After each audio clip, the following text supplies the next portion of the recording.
Gaming with Smiles, and welcome to another exciting episode where we're going to be playing more Pokemon online battles in the Players' Cup. I don't think we're actually going to qualify for anything with our rating, but we've got more wins than losses with our 30 battles that we have so far, so I'm really excited to see how we're going to take that to the next level and go from there. Without further ado, though, let's go ahead and get our intro video started, and I'll see you guys in a second. Alrighty. I gotta get better at knowing where the camera is. Let me go ahead and turn on studio mode, and here we go. Alright, see you guys in a sec.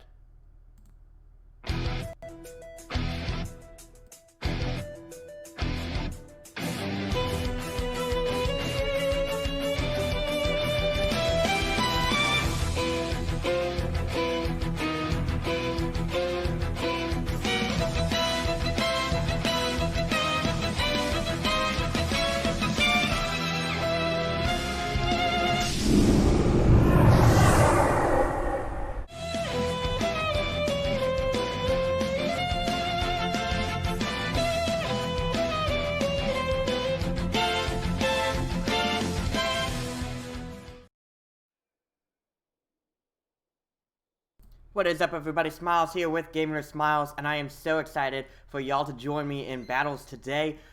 We are playing more Pokemon Sword and Shield online in the online competition here. And also something that's really cool is I could listen to music alongside y'all. I decided, instead of listening to the game music, which I actually didn't listen to much yesterday, I can actually listen to the battle music y'all are listening to. And right now, y'all listening to Crocodile Cacophony from Donkey Kong Country 2 originally, but this is a Smash Brothers remix. So I hope you guys are enjoying the music and all the kind of new changes to the stream layout so far. If you have any feedback at all, I'd love to hear about it. Feel free to hit me up in the chat, or just go ahead and DM me on Twitter, or tweet at me. Would love to hear it. Alright, so today is the last day of the Players' Cup battles. We got till, I believe, hang on, military time gets to me. So 17, alright, let's see, so, 12, 13, 13, 14, 15, 16, 17, so, around 6 p.m., I would say, no, actually 5 p.m. there, so we got till 5 p.m. today, to keep on going. So with that, we'll see if we'll last the entire stream to get there, or maybe we'll see how it goes. Right now it is, 12:30 my time, so we got a lot of time, definitely. Anyways, if you're curious about the team that I'm rocking, you can see them over at the right. We got Excadrill, Togekiss, Gastrodon, Indeedee, Galarian Corsola, and Tyranitar. They've been super helpful, and I am happy to give away some battle-ready Pokemon as well. So if you're looking for a way to kind of get started in competitive battling, I do have 5 IV GPs. They're Adamant Nature in a Love Ball. Perfect if you're looking for a physical attacking Dragapult, especially one who might set up Colossal. But anyways, with that being said, here we go into our first match. We have Meowstic, Charizard, Primarina, Heliolisk, Corviknight, and Venusaur. So a very interesting team. There isn't a direct Sun yet, but there is actually Sun support. Meowstic with Prankster can actually turn on the Sun and thus let Venusaur outspeed other things without being able to switch in and doing that. So a little bit trickier to kind of negate this type of manual setup here. I actually did think about doing something like this with Klefki back in the day with Sandstorm, and I might actually build that out still. So a little bit harder to kind of work through, but we can figure this out and make this happen. With that, I don't feel, I kind of like, I do like Gastrodon depending on how I get this matchup played off. But it's going to be a little bit trickier with that. I think Togekiss will be great, as well as Tyranitar. The Choice Scarf on Tyranitar will be great to kind of really punish Meowstic. So I feel like with Tyranitar and Togekiss, we'll... Actually, you know what? Lead off with Tyranitar and Indeedee, and then have Togekiss and Gastrodon in the back, depending on what the opponent throws. Corviknight is going to be a harder Pokemon to deal with overall, but we'll see what we can do to make this work. Mystical Fire actually is not great against Corviknight, because the problem with that is that Corviknight will throw that special attack drop with Mirror Armor against my own Indeedee. Quite possible, though, that Corviknight is something... Yo! Yo, thank you for the shout out, Sheep Blast Man. Sheep Blast Man comes in, sending you looking fresh with our lunar layout, and we're gonna win this whole tournament with just one Joy-Con behind our back. I hope we can. But I appreciate the shout out there, Sheep Blast Man, and thank you so much for tuning in. I have been having such a blast streaming these battles, and they have been so much fun. Let me tell you. So I'm excited. Anyways, we have a very interesting kind of dynamic going on here with Indeedee and Corviknight kind of leading. I have turned off Prankster against myself, and I've also turned off, Tyranitar also does not get affected by Prankster. So it's going to be an interesting lead here. I think right now, I kind of want to get some damage off of Corviknight. I don't know how I want to do this in the long run. Maybe I'll do Mystical Fire. Let's see what's up. I wouldn't be surprised if we do see a Tailwind come up here. So we actually are going to see a Dynamax come out. Very interesting. Turn 1 from Corviknight. I wonder what Meowstic is going to try to do here. Would Meowstic try to boost this? Oh, okay. The Gigantamax Corviknight is interesting, because while Corviknight itself isn't going to get any speed boost, it is going to try to take away the terrain with its max attack here. So I do get the Crunch off, which will be a great hit on this Meowstic. Close to that knockout here. Super effective. Meowstic does eat a berry, so we see the berry pop up here. Citrus, I'd imagine? No, Mago, oof. A lot more healing than I would want. Meowstic goes for that Psyshock on my Indeedee. Not going to do too much here. I could respect trying to get some damage off. And we are going to get the Mystical Fire. I believe we're going to get the Mirror Armor coming back onto my own Indeedee. Unfortunately there. I kind of expected that to happen. But we're going to see the Max Steel Spike going on my Indeedee, actually. So trying to knock out Indeedee here. So kind of nice there that I decided to target the Meowstic instead of the Corviknight. I don't think that Indeedee is going to be doing too much in the long run. Tyranitar knocking out this Meowstic is going to be very helpful here. Corviknight does heal up a little bit of HP thanks to that leftovers. But really, the main thing here is that I just don't want Indeedee. I don't want the thing I'm looking at here is that I don't want Corviknight to get much out of its Dynamax. If Corviknight doesn't knock out Indeedee, like, my defense is really high, so if I decide, hey, I'm going to protect again, that's going to be helpful. Meowstic is actually going to withdraw to protect itself against that Crunch, and Primarina is going to be sent out. So, definitely a very tough spot I'm in here. I don't want my Tyranitar to have to deal with Primarina. So I will get off a Crunch, which will do some decent chip damage here. That actually did a considerable amount. No drop in defense here. We are going to see the Max Steel Spike go into Indeedee one more time. I am going to survive this really well, which is awesome. That is going to be very helpful in the long run. Just making things a lot easier to deal with Corviknight, and it doesn't seem like Corviknight is going to get much in this special defense, the defensive buffs here. Primarina is a pretty big threat against my Tyranitar, so I feel like I'm going to switch him out for my Gastrodon, but I still am worried about. Yeah, I don't think at this point it makes a difference. I'm probably going to be knocked down anyways with Indeedee, and I think Indeedee has done its job of really just stalling out this Dynamax. Here we're going to have Gastrodon coming back out. Gastrodon getting that free special attack boost. Primarina actually protects, which is awesome for us. We're going to get some damage off of here with this Expanding Force. It's not going to do too much, especially with that special attack drop, but hey, something is better than nothing here. And we are able to very negligible. And we're going to see the Max Steel Spike. It is going to go into that Indeedee slot, finally knocking out my Indeedee, but at what cost? Really, the opponent didn't get to, the opponent themselves didn't get to really put any real pressure against me. So that is great. Primarina is going to get buffeted by that Sandstorm, and we are going to have Corviknight get some healing thanks to that leftovers. But now Corviknight outside of Dynamax will be a lot easier to deal with, giving myself an opportunity to use Togekiss to be able to knock out this Corviknight. Corviknight is going to, alright, and C-Blast Man said, yeah, Edgy Audio is the man, for sure. Indeedee has done an amazing job for sure. I love that call out of Edgy Audio. I definitely see that. I do have to be mindful that Primarina can hold, can use, whatchamacallit, or I could use Energy Ball. So I do want to protect with Gastrodon one turn to see this.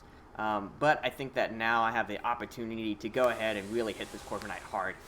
Luckily for us, too, Corviknight has taken some damage before, and the most that Corviknight's going to do is an Iron Head rather than Max Steel Spike, and this is coming off of this high special attack from Audino.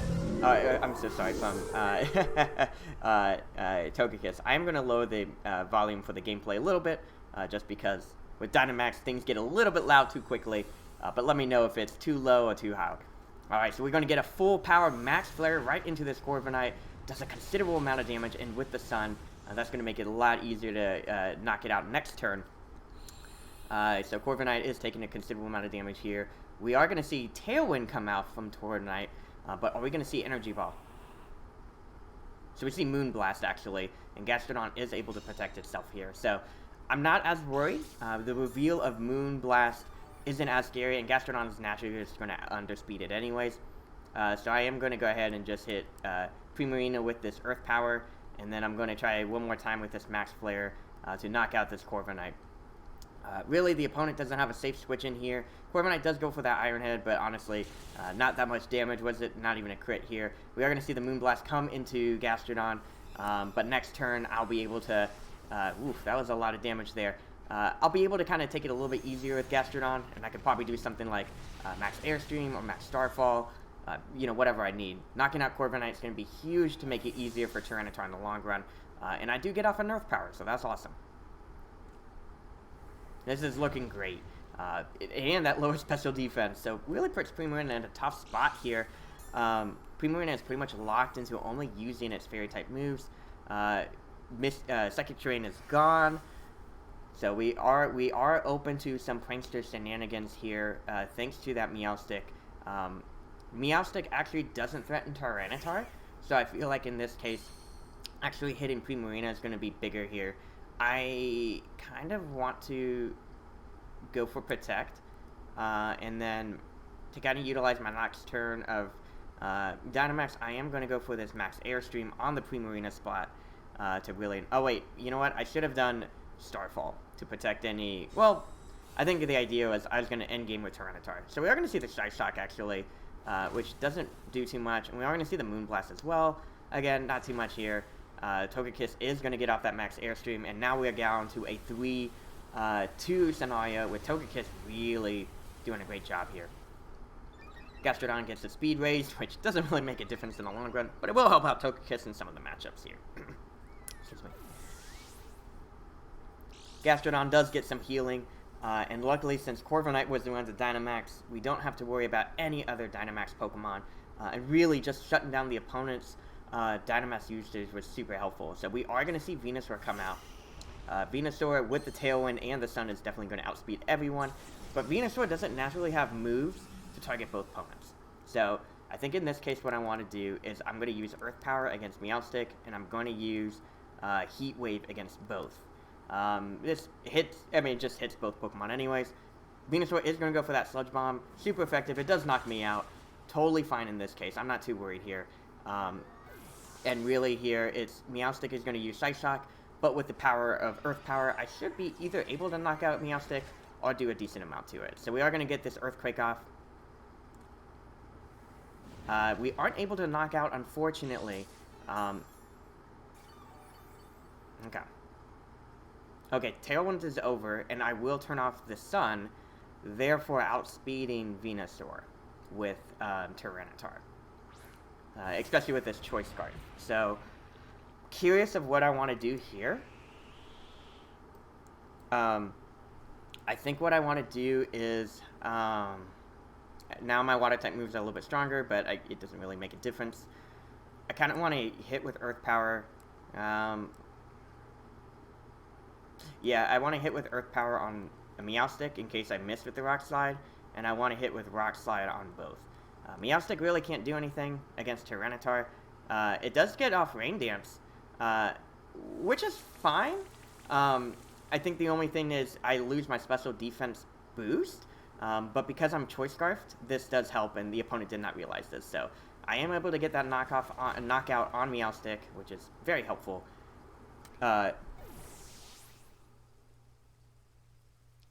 So Sheep Man had a great point here, and I love this conversation. How do I feel about Game Freak banning all the most used Pokemon? I think it's pretty silly. I don't think any other game balances by simply banning what's popular. And I think that I kind of agree and kind of disagree. So what I think about the bans, I think it's more about trying to encourage other Pokemon to be used and kind of build it up from there.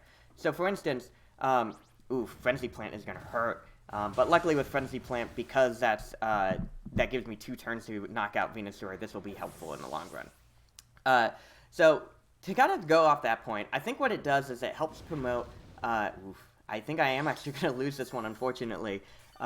What that does go off is it does help promote variety in gameplay. So for instance, for the longest time, the game was very centered on the Sun offensive and Venusaur, and so a lot of teams would utilize that.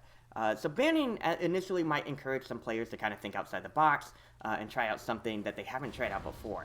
And so in this case, I agree that it might not be like ideal, but it could help kind of encourage outside thinking. And then when you unban things, then some of those outside Pokemon that you might have not used before get to be used in the long run. So a great example, okay, so Giga Drain, yeah, I'm pretty sure I'm going to lose against this Venusaur, unfortunately.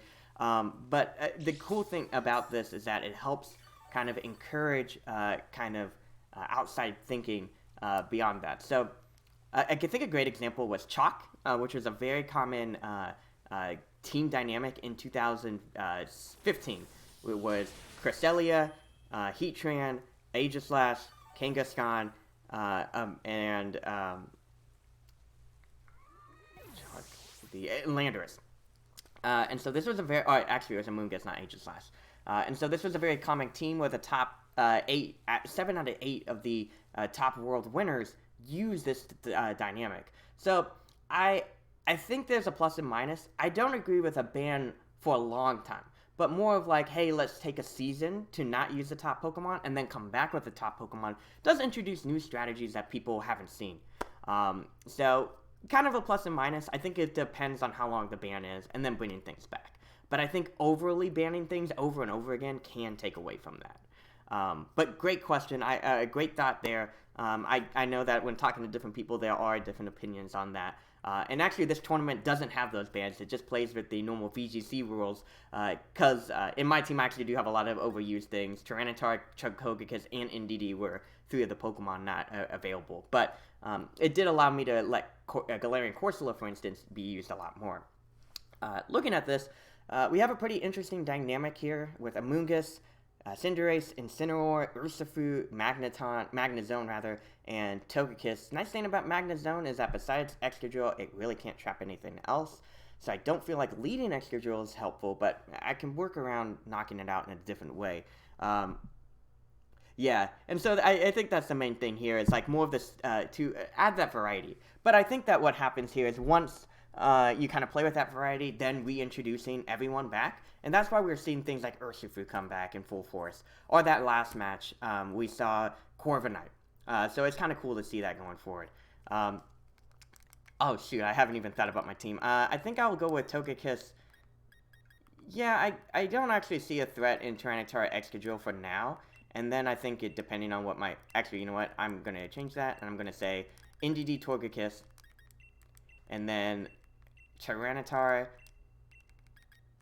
Excadrill.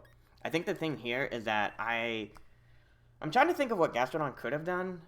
It does have... Actually, it did have a lot of nice matchups, now that I think about it. But maybe the fact that Gastrodon... Yo, what is up, Just a Kitty 014? Nice to see you in the chat. What is the Corsola setup? Great question. So Corsola is running...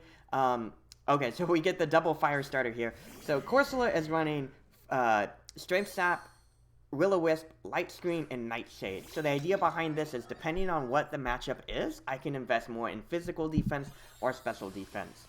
The game has definitely turned a lot more specially based recently, making it a little bit harder for Corsola to kind of do its thing. But it has been helpful overall in just like whenever I need more physical power to be able to handle it. So the Corsola set's been awesome. I've been using it since like vanilla Sword and Shield, and it's weird to say vanilla Sword and Shield, but more of like when Sword and Shield was non-Dynamax. Not non-Dynamax. Like Incineroar wasn't available, Cinderace didn't have its hidden ability, things like that.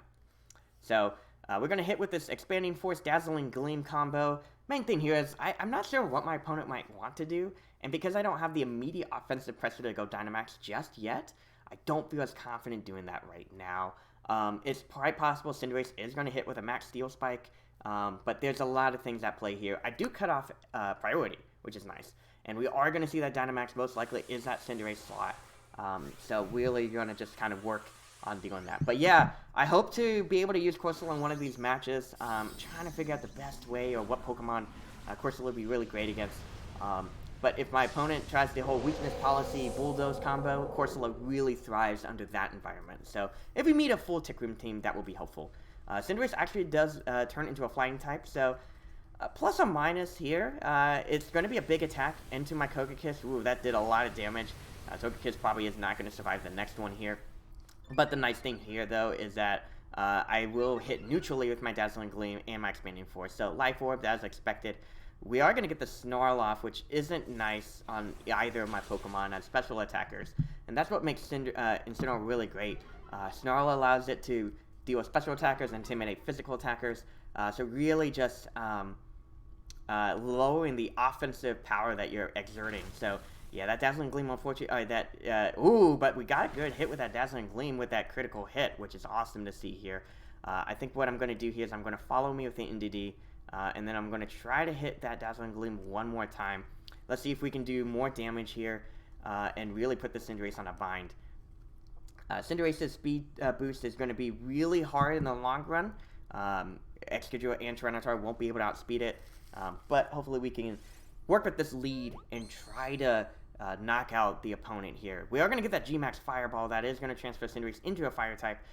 Great call out here, mainly to avoid being... Okay, so that does knock out Indeedee, which actually works out a little bit in my favor. And then we are going to get the Flail Blitz. Okay, actually, I do like this a little bit better.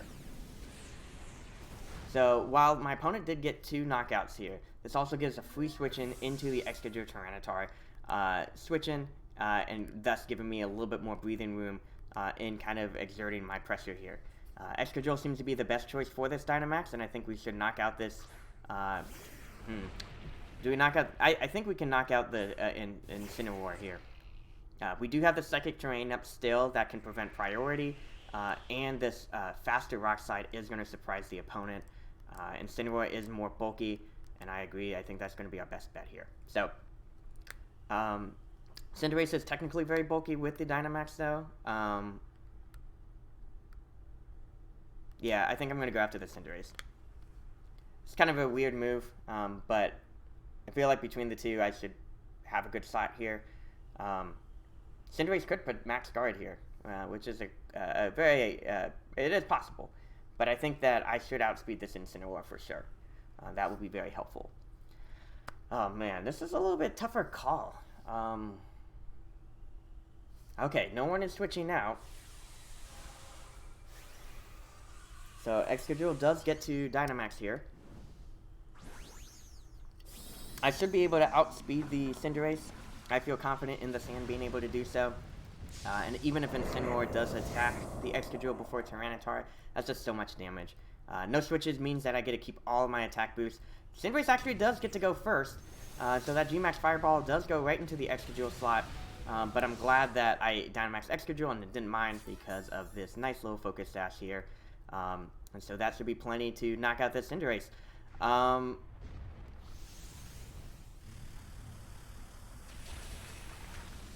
I don't know, because if I don't knock out if I don't knock out Excadrill now, if I don't knock out,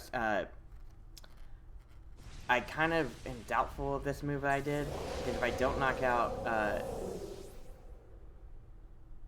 oh, I missed. That's even worse. Oh, I got very lucky with that. I got very lucky indeed. This will lower my Tyranitar's attack by 2, because Incineroar will switch back out, but luckily this gives my Excadrill one more turn to be able to do stuff. So we are going to get the Amoonguss coming out here. This is a little bit problematic, just because what's going to happen is Amoonguss is going to redirect things, and Incineroar is going to be like, hey, I can try to attack this Excadrill for free and get this knockout, which I wouldn't be surprised to see that happen here. But we can make this work to our advantage and attack the... We could call that out, or maybe he doesn't. So what I am going to do is I'm going to Max Quake anyways, and I'm going to aim for this Incineroar slot. If Amoonguss does decide that Rage Powder... oh, thank you for wasting your turn. That was a beautiful waste of your turn. You didn't realize that Psychic Terrain was still up, and I get the knockout here on the Incineroar. Replaying that, I probably would have knocked out Incineroar earlier, and then knocked out Cinderace with the Rock Slide, and I think that would have been a better shot here. We miss again with Rock Slide, are you kidding me? And we do get the Spore off into the Tyranitar slot. So, unfortunate with that sleep, but the nice thing here is that Excadrill, and thanks to that wasted turn, I'm able to maximize all my Dynamax turns, really. So it really depends on what the next Pokemon is. We do get the Togekiss up on deck. Togekiss can't Dynamax, but I don't want to deal with it in the long run. I also don't want to deal with Excadrill, I'm so sorry, Amoonguss. So I am going to go with this Max Steel Spike. But if Amoonguss tries to Rage Powder, then I'll hit Amoonguss. If Amoonguss Spores here, I don't know. I would imagine we're going to see the Rage Powder, yeah. So we are going to see this Rage Powder. I am going to Max Steel Spike anyways. It's going to do a decent amount of damage, but it won't be enough. I don't think it's enough to knock out this Amoonguss. Does a lot, though. It does a lot. If I can wake up and get a Rock Slide, that would be helpful. But Togekiss only just needs to touch me once. Tyranitar is fast asleep, unfortunately, there. And we are going to see that Dazzling Gleam. That will be enough to knock out this Excadrill. And that's it. That's all she wrote. So Excadrill is knocked out. Main thing here is that we are hoping that we wake up and we are able to just hit with a Rock Slide. Amoonguss really can't. Pollen Puff can happen. And oh, no priority anymore. Can't be negated. I do get the Sandstream up still, which is nice, but the problem is Dazzling Gleam is now a single target move, which makes it really strong. So hopeful that I can still asleep, come on. And that's enough. Togekiss is going to get that Dazzling Gleam. That's a lot of damage there, not a crit. And we do get Giga Drain, actually. That also is not going to be great. Tyranitar is sitting at, and all that HP that I did is going to slowly build up. So Sandstorm is still going strong, which is awesome. My hope here is that I wake up and I start getting Rock Slide flinches, and I think that should be enough to seal up the game. Maybe a critical hit or something, but yeah, I mean, it's still anyone's game, but okay, I wake up, I get the Rock Slide, everyone gets hit. That's great. I'm at -2 though, so it doesn't do as much damage as I want. I unfortunately get hit with this Dazzling Gleam.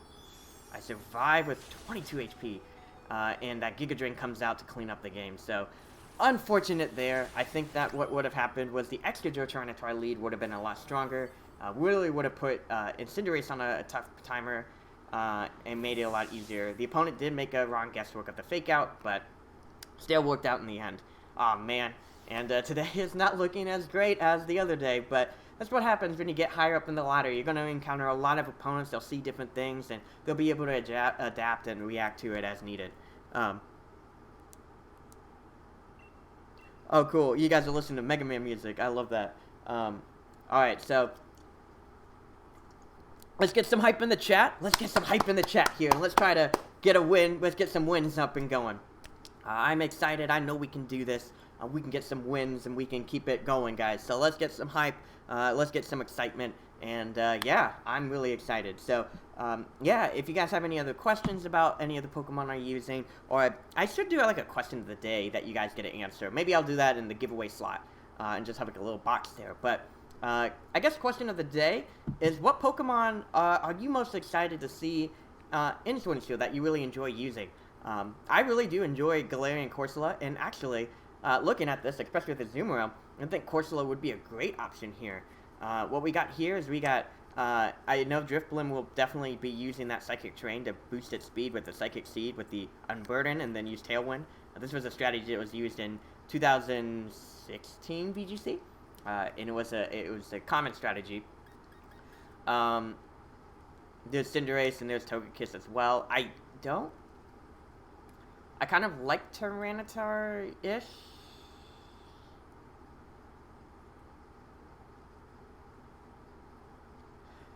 Yeah, I kind of like the Tyranitar edge schedule lead.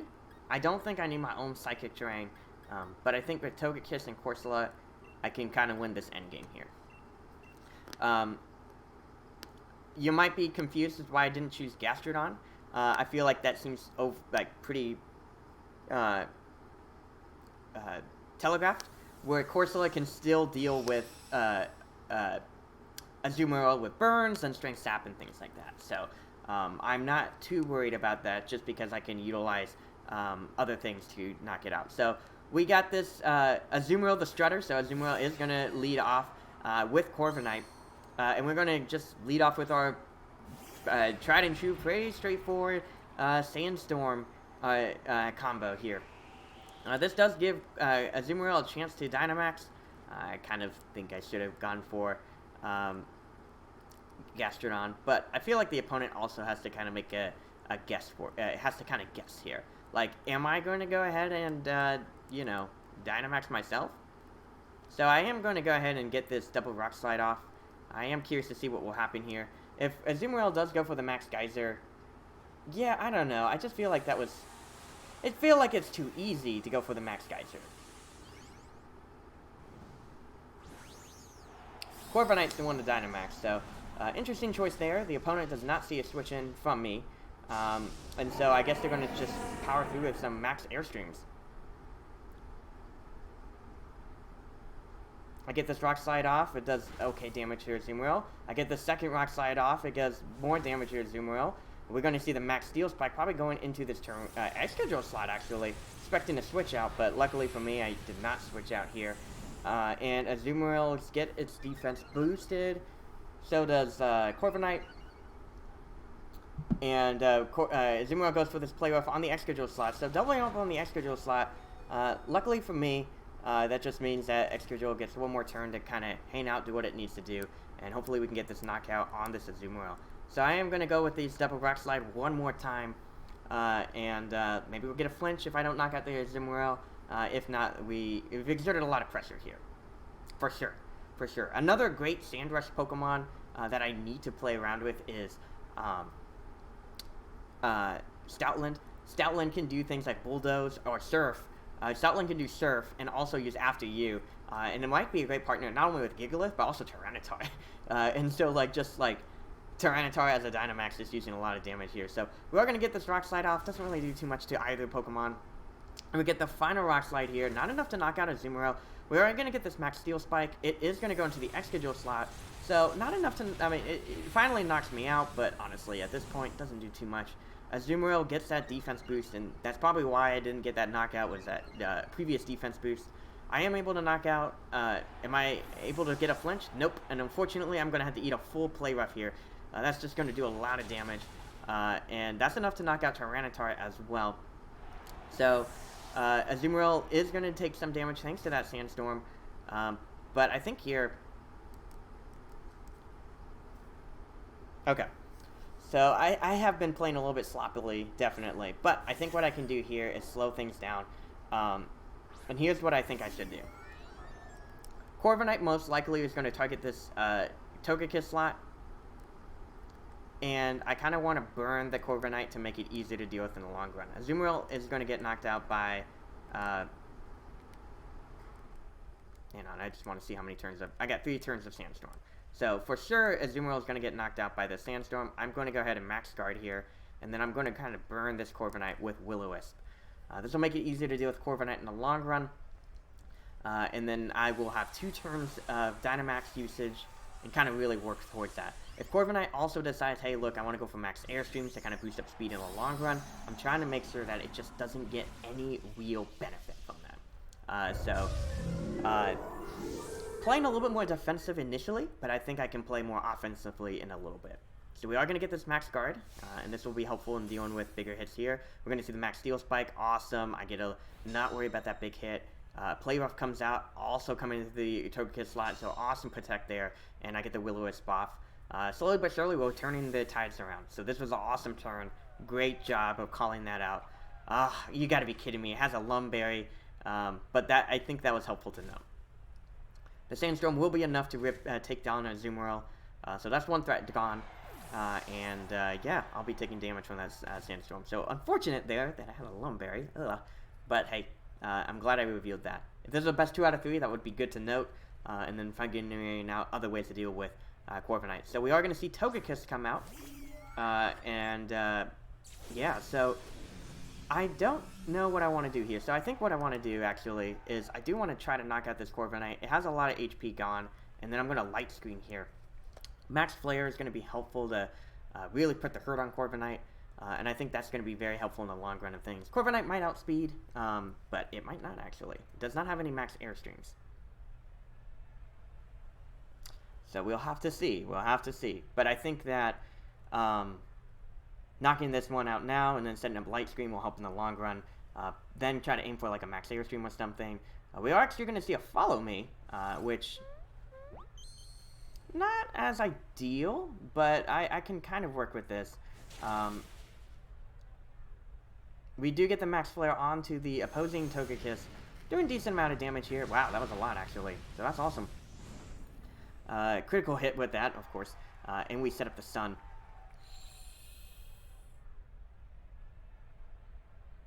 And I do set up this Light Screen here, which will be very helpful in the long run. So what we can do again is I think what I'm going to do is I'm going to aim for this Max Flare, and I think I'm going to aim for the Will-O-Wisp. Because what could happen here is that we're going to see another Follow Me. Totally fine. I will try to knock out this Togekiss with my Max Flare. If we didn't get the Follow Me, it kind of covers that turn anyways. So we get one more Iron Head. It does decent damage, but I am able to survive it. I get off this Max Flare. Able to knock out the Togekiss. And I miss with the Will-O-Wisp. Can you believe that? Can you believe that we missed with this Will-O-Wisp? You know how much that hurts? Oi, and now we have Cinderace to deal with. Oi, this is going to be tough. Because all Cinderace has to do is Pyro Ball into one of my... Oh my goodness, guys. We've hit another loss, I think. We got it. We'll find a way to make it work. But Corviknight has been incredibly tough to deal with. Let me tell you. I think we can Strength Sap the Cinderace. But yeah, that Light Screen just... It wasn't helpful, and we are going to get this Pyro Ball. This Pyro Ball is going straight into the Togekiss, or is it going into... Yep, it's going into Togekiss, and it's 2v1, really. Having Corsola... I mean, Corsola can do it, it just takes a lot of work. We're going to get this Iron Head off. I am able to comfortably take it, and I get the Strength Sap to kind of lower Cinderace's attack. So I'm hopeful that through some damage mitigations and things like that, I can make this work. We do know that Corviknight does not have leftovers, but yeah, this is going to be an uphill battle for sure. We are going to try this Will-O-Wisp on this Corviknight. Try to lower its attack. I can't use Mirror Armor. Actually, I am curious. If I use if Mirror Armor lowers my attack, would that mean that I get a burn? Of course I get a burn. Of course. I do disable the Pyro Ball, which is helpful. So that does help in the long run. And we are going to get this Iron Head off too. That does a lot of damage. I flinch? Come on. This game is just not letting me play. They're like, hey, we want to make sure that you knew that you lost. Just want to make sure. Like, did you know that you lost? We just want to make sure that you knew that you lost. Cinderace does bounce, turning into a flying type, but the idea behind this was just to not worry about losing any HP. But my goodness, that was cruel, and that's just cruel. I finally disabled the Iron Head. Can I get the Will-O-Wisp? Can you please? Thank you. Just give me that. Give me that. I do burn Corviknight, but it's quite possible it's going to have something like, I don't know, boost, and in which case I guaranteed loss. But yeah, I'm pretty sure that there's no way I can survive this bounce. But if I do, I'm definitely going to try to take away the strength of Cinderace and recover all my HP. Maybe I missed. Oh, dang it, Brave Bird. Dang it. We were close. Okay. Oh! What? Are you seeing this? Oh my gosh! What? I survived with 4 HP! Let's go! Get all that HP back! Oh my goodness! We can do this!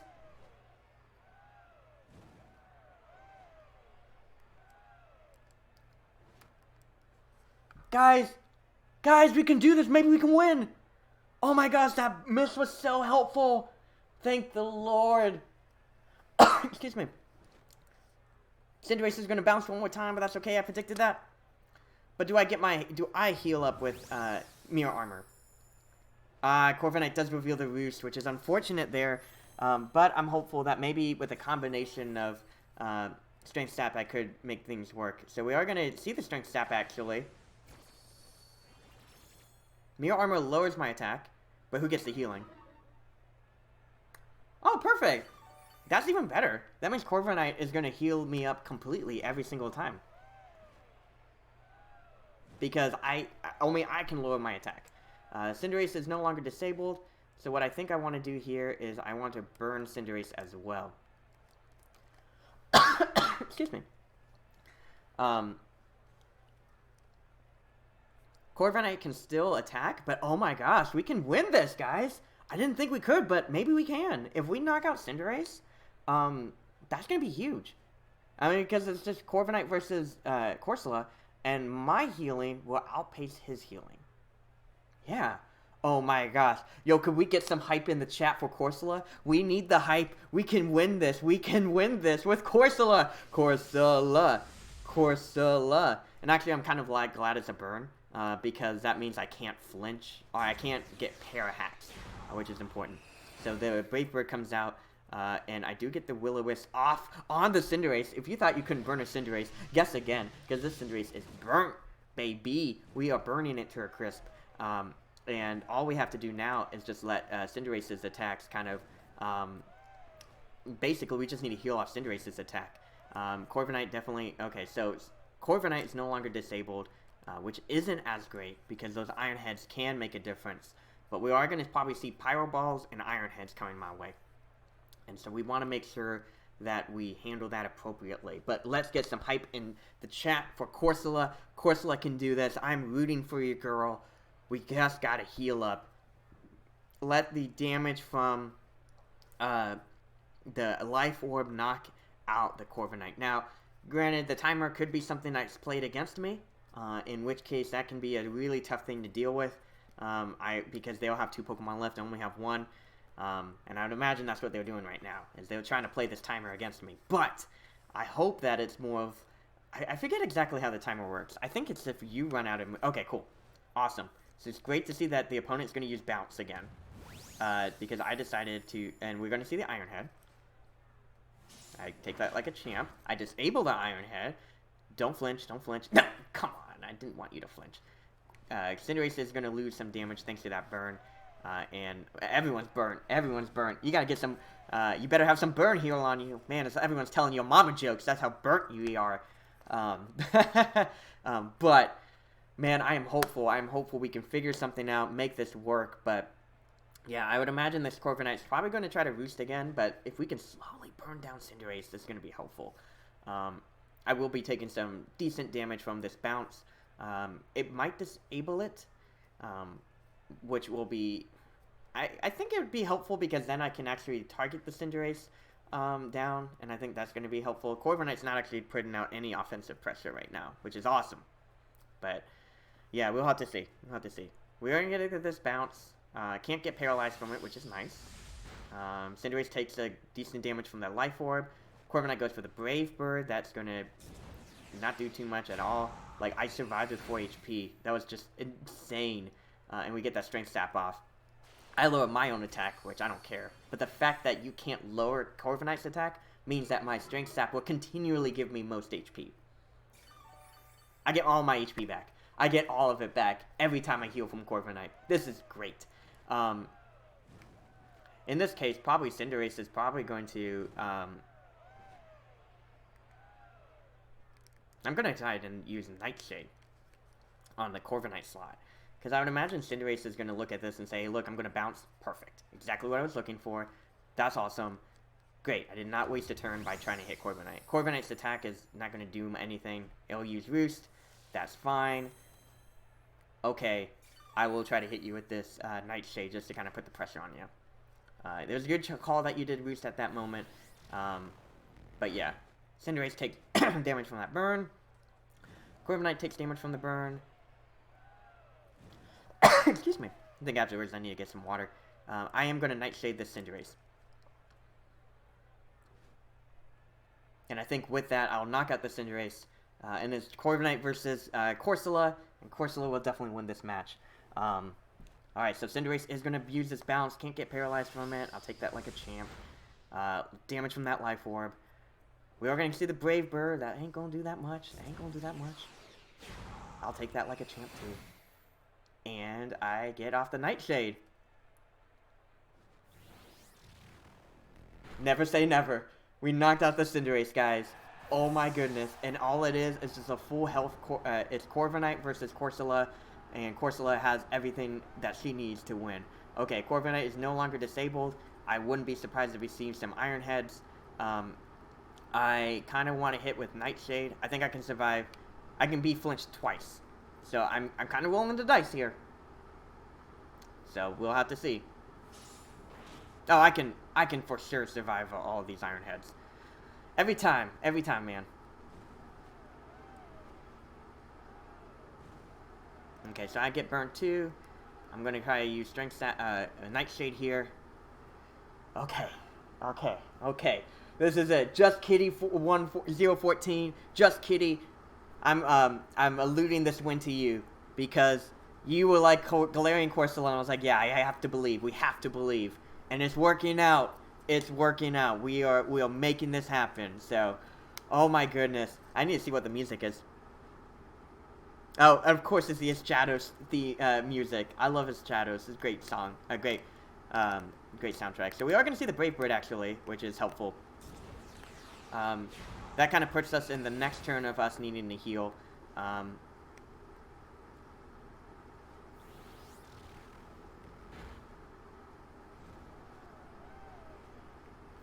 But the nice thing here is that I will get all my HP, and Corviknight will get only some of its HP back.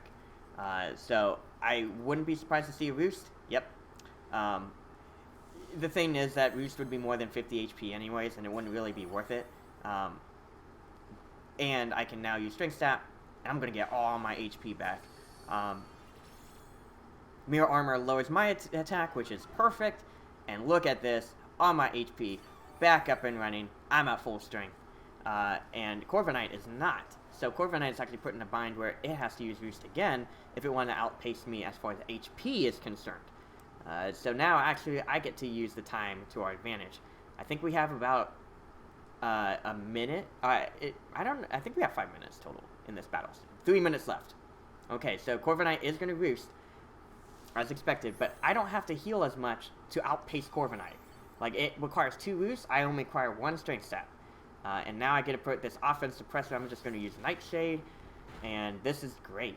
Knocking out the Cinderace was perfect, and just letting that slow burn happen and waiting for that.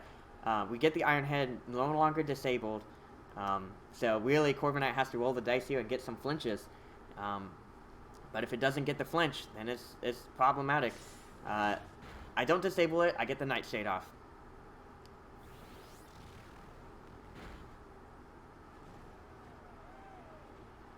Now Corviknight's put in a bind here. It has to decide, hey, do I try this Iron Head strategy again, or I got a Roost?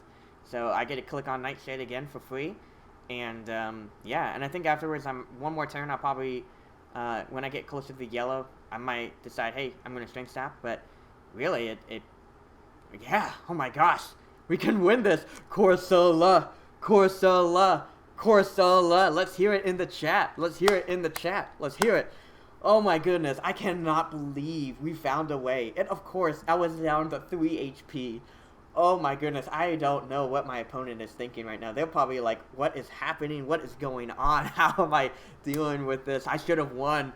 This is crazy.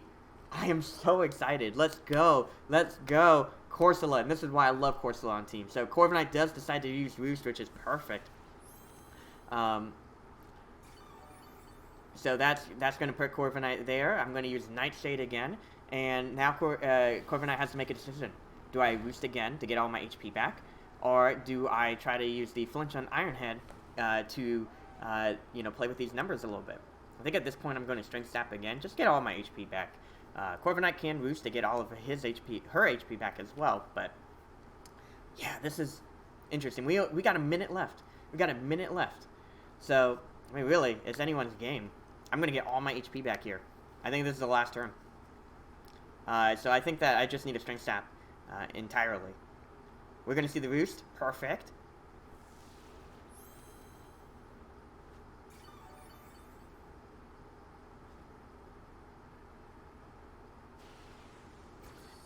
This is actually the biggest tiebreaker ever. We have the same amount of Pokemon. We might have the same HP percentage at the end.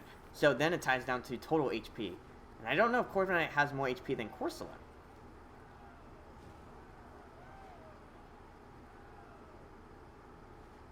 Okay, we'll reuse the Strength Sap here. I don't know, actually. So, oh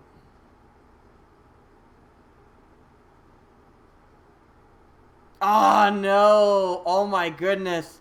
And we lost, unfortunately. Oh man, we put up a good fight.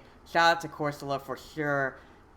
It boiled down to the final tiebreaker that could ever exist in Pokemon. Never thought it could happen.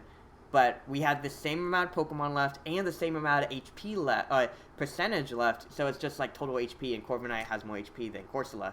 So unfortunately, Corsola was not able to get that win. But we did everything we could. Yeah, I don't think that Nightshade would have been enough to have knocked out, or not enough to have got his HP percentage lower than mine with the Roost. Roost would have gotten him... Yeah, because I wasn't close to full at that point. So, unfortunate there, but it was a great match. Right now I'm going to get some water, get something to drink. My throat's feeling a little bit parched. Or maybe some lemonade. So we will see you guys in a quick moment when we are back with more Game with Smiles and more battling. Man, bummed we didn't get that win, but we'll make it happen next time. I'll see you guys in a second.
Yeah, I was talking this whole time and I forgot to unmute my mic. I am so sorry. All that to say is, yeah, excited to play Pokemon. Long story short, all we did here was just pick different Pokemon to use. I was talking about the Rillaboom being one of the more recent ones, and although I was bummed that I did lose that mouse match against Corviknight, it was a great match. So, anyways, we're going to go ahead and I kind of like this idea of max streaming and knocking out the Incineroar early.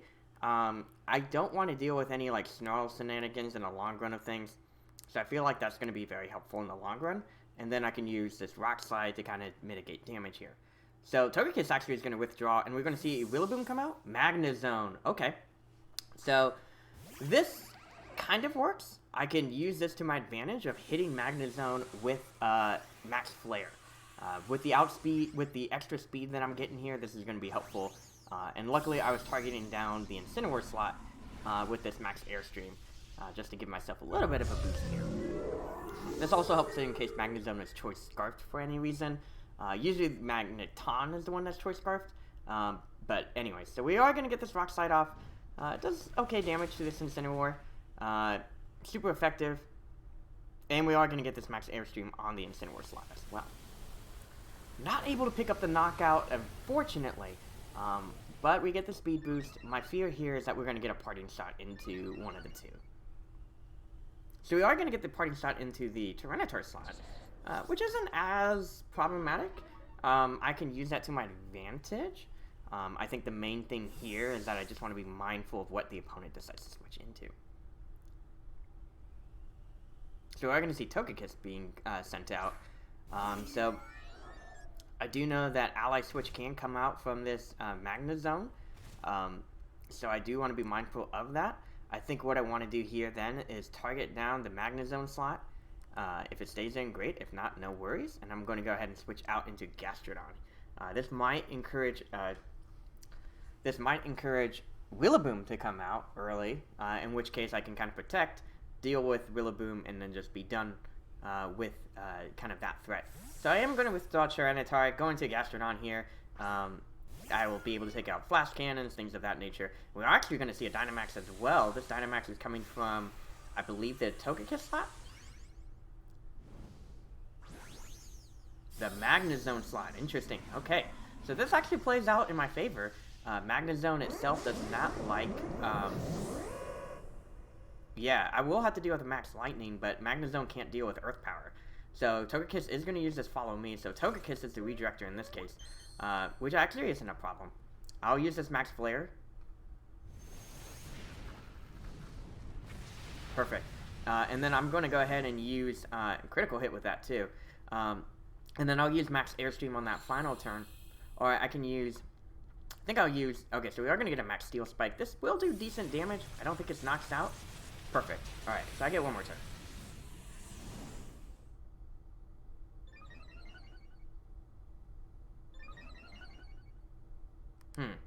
Alright, so... Starfall from this angle should kill. Or it should knock out. The problem with Starfall, though, is that if Togekiss does Ally Switch, I'm in trouble. But I feel like it can still help. Well, okay, yeah, that's true. I already got the I got the boost from the sun. So I'm going to do that, and then I'm going to hit with Earth Power on this Magnezone.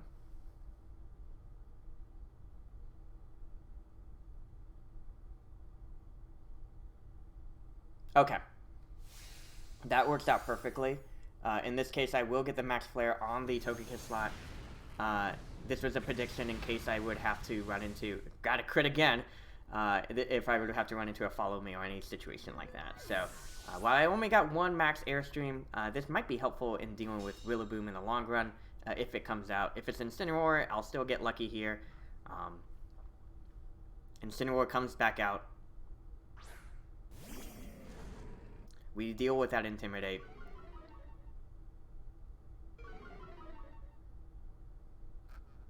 And Togekiss is going to go in and withdraw here. So, I feel like I can deal with Magnezone later. I'm going to go ahead and use Dazzling Gleam here. and then I am going to go ahead and switch back out into Tyranitar.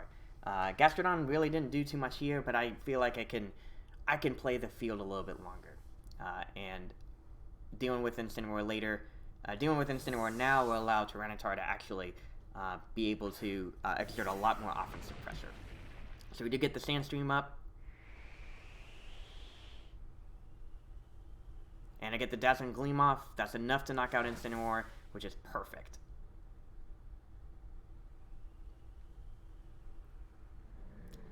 And if I do expect a Max Steel Spike into the Togekiss slot, perfect, that's if we switch in back into Gastrodon.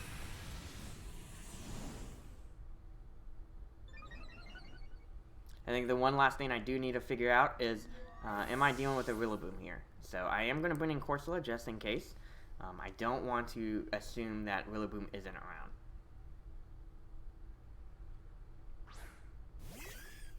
Okay, that's what I thought. So Rillaboom is around. I do want to make sure that I deal with this Rillaboom very quickly. So I think with Corsola, I can burn it. I can try to use things like... so the idea of this Magnezone is going to really buff up its defenses. Okay. So Magnezone doesn't really seem to be an important threat here. I think instead what I want to do is really weaken Rillaboom. And actually, I'm just going to Iron Head this Rillaboom. The accuracy plus the percentage of flinch will be more valuable to me than the Rock Slide damage. And I think I can leave Magnezone alone for a little bit. We are going to see this Grassy Glide go into the Tyranitar slot. Oof, that's enough to pick up a knockout, and that's not good. Body Press comes out, but Corsola is immune to it, and I get the Will-O-Wisp off on the Rillaboom slot. So, great call out there. The burn is going to be very helpful.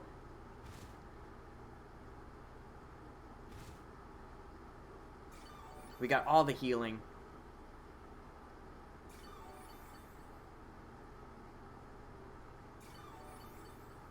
Coming our way.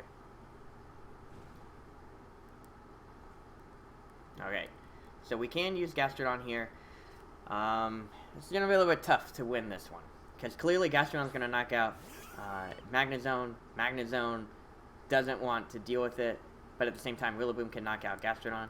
So I feel like what I want to do here is weaken Rillaboom enough to where it cannot do anything. So I am going to protect this turn, try to get this Strength Sap, and I'm hopeful that with the Strength Sap involved, yep, I figured as much, that Grassy Glide is going to hit hard. I can knock it out. So we are going to get a Flash Cannon into the Corsola slot. It doesn't do too much. It actually does a decent amount, but luckily that's where the Strength Sap comes in, and that will be plenty to lower Rillaboom's attack even further, making it nice to just heal up that damage that I just got to be able to knock it out. Rillaboom does get buffeted by the Sandstorm, which really doesn't make a big difference in the long run of things. It's more of just lowering Rillaboom's attack. That 4 times effectiveness plus the grassy terrain, trying to bring all those boosts down to just make it easy for Gastrodon to survive here. Alrighty, this is going to be a big one. Let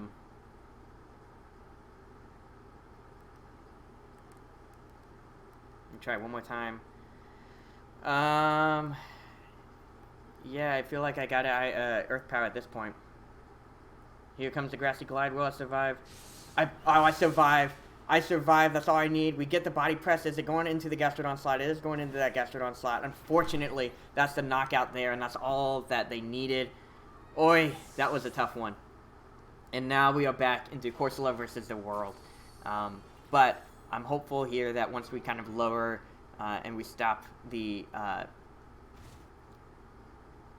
Sandstorm, we can kind of get this slow burn going.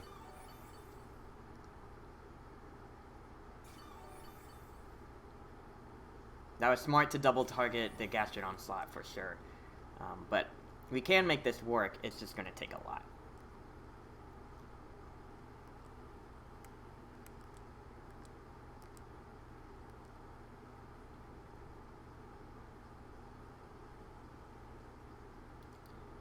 Alrighty, so we are going to see a Grassy Glide come out into the Corsola slot. I take that like a champ.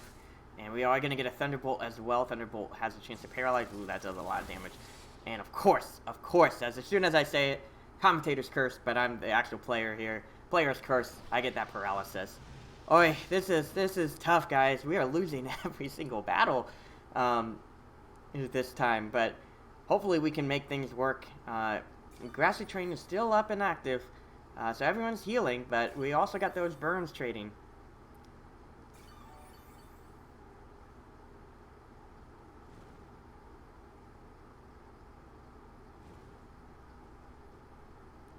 Alrighty, I will have to Strength Sap at this point. I think I'm going to try to Strength Sap this Magnezone just to get some damage here. We are going to get the Grassy Glide. It's not going to do too much here. I do disable it, which is nice.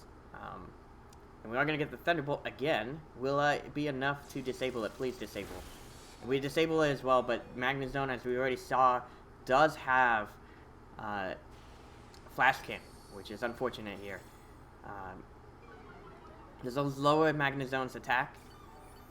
I get some HP back.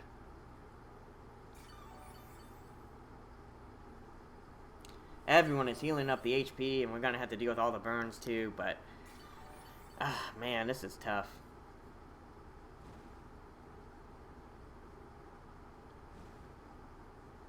I did find something interesting though. Rillaboom continued using Grassy Glide. Something tells me it's choice banded. So, hopefully with that, I can... I'll Strength Sap again. Yeah! Awesome!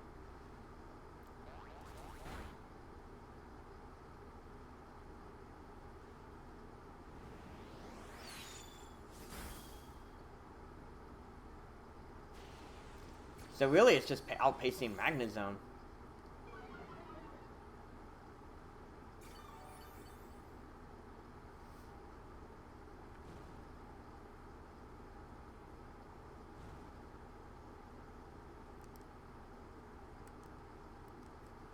Okay, I'm gonna try this light screen.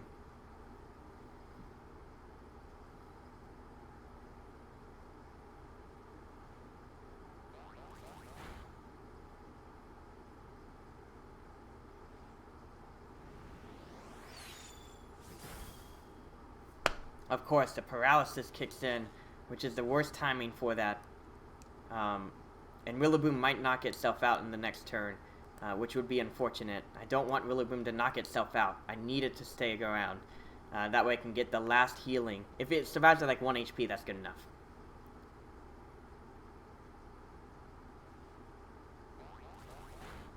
Dang it, it knocked itself out. That's the worst thing that could have happened. And we're already going to get this powerful Flash Cannon my way. And, of course, the special defense drop. Y'all, we are having terrible luck today. Oh, man, I'm not going to lie. It's a little bit demoralizing.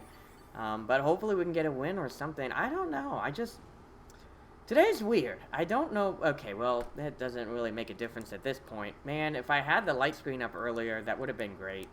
I didn't even get the chance to fall off the light screen, so I am going to try to get this Nightshade off, but I mean, honestly, the Thunderbolt's going to be strong enough. Magnezone's high special attack is amazing to deal with. I've used Magnezone in Sun and Moon, and his special attack was amazing to deal with. Helped deal with Celesteela.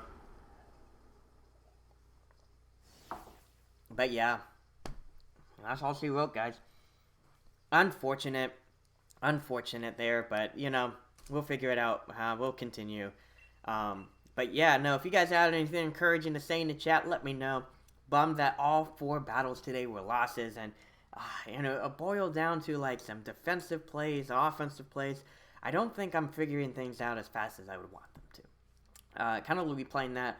Indeedee would have been a great choice to turn off Grassy Glide, but anyways, let's get back in this fight. We got this. We can make this work. We got Dragapult, we got Torkoal, Venusaur, Galarian Weezing, Indeedee, and Rillaboom. So some interesting terrain control, some interesting weather control as well. I don't think I want to lead with the weather boost, but I do think that using weather to my advantage will be helpful. However, how I want to do that, I'm not exactly sure.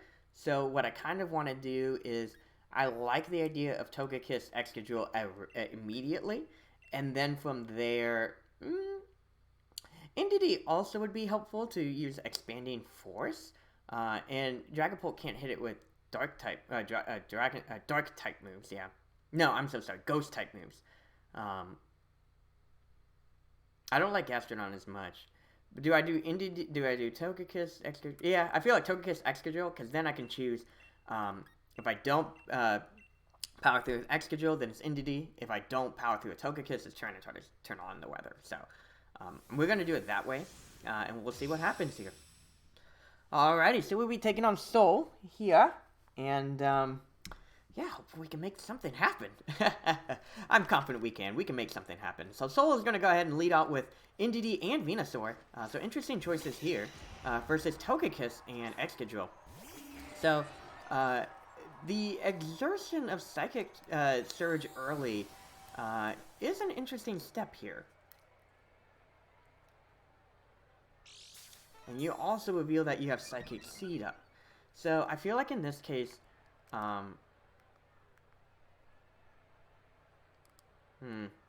because the opponent can easily switch into Torkoal right now.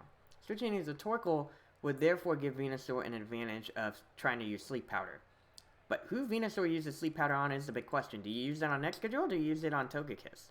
If I get lucky, I can just literally use Max Airstream, and that will put you in such a bind. It's very attractive to do something like that. Might hit Rock Slide just to hit both, but we'll see what happens here. Yeah, kind of playing this, I kind of wish I had Lump Berry on my own Togekiss. I kind of went with Scoplins instead. Okay, awesome. And I think this is going to be Venusaur that's going to do this. And so if that's the case, then perfect. Then I can definitely outspeed the next turn. Thanks to this, Max Ooze not really doing anything. And I feel like a lot of opponents do this a lot. They'll Max Ooze expecting to outspeed. But the problem here is that special attack boost in the long run isn't going to do as much. Thanks to my own Dynamax, I'll be able to survive this, and that Max Airstream is going to hurt, let me tell you. So I am glad I went this route. The only thing I would have to worry about is if Indeedee does something like Follow Me, which is quite possible, and I wouldn't be surprised if we get that happening. So Indeedee actually going to use Helping Hand here.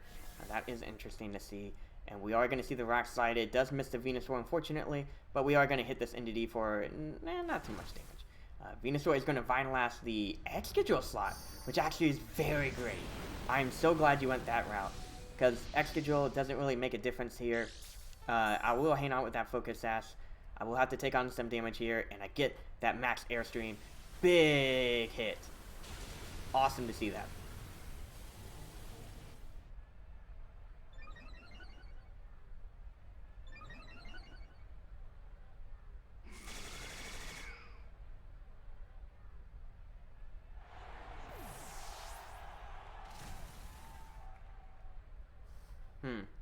I think now I do want to bring in Tyranitar. I think Tyranitar would be great to use Crunch. And the only way that you could outspeed is using... yeah, you'd have to use Torkoal. You would then either Vine Lash my Tyranitar, or you would Vine Lash... or you would Ooze my Togekiss. But with that, I should be able to knock you out. And I think crunching your Indeedee will be helpful here.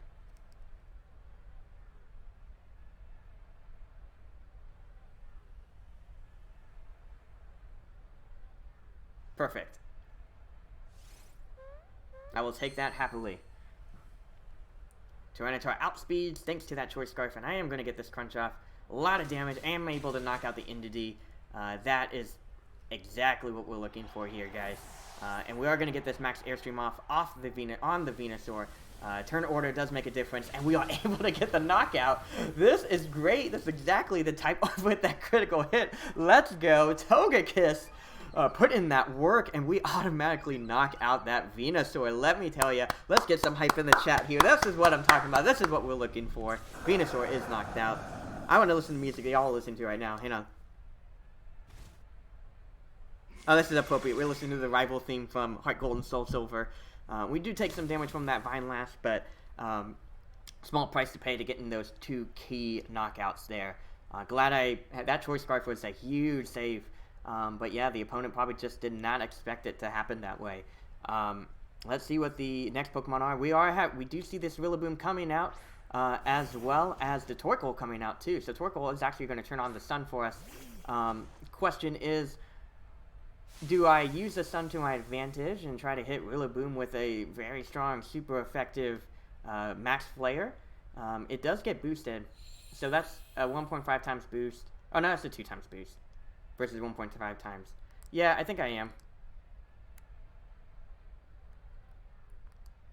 I'm going to try to hit Rillaboom with that.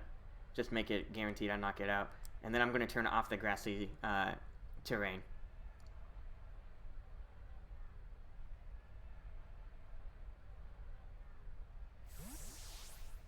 And that's the problem with Venusaur and Rillaboom on the same team. The jam-packed of grass-type Pokemon does leave you at a slight disadvantage against Togekiss. And I'm so glad they went after Excadrill instead of Togekiss. That was a great first turn. We are going to get this Max Flare off, and this is going to be great damage, probably enough to knock out this Rillaboom handedly. Rillaboom actually survives with 1 HP. Unfortunate for us there. That Focus Sash. We are going to get this Heat Wave off, actually. So, luckily for us, not too bad there. Vinalash Steel comes in. But the nice thing here is, thanks to those speed buffs and everything, we'll be able to hurt these two Pokemon greatly with a lot of damage.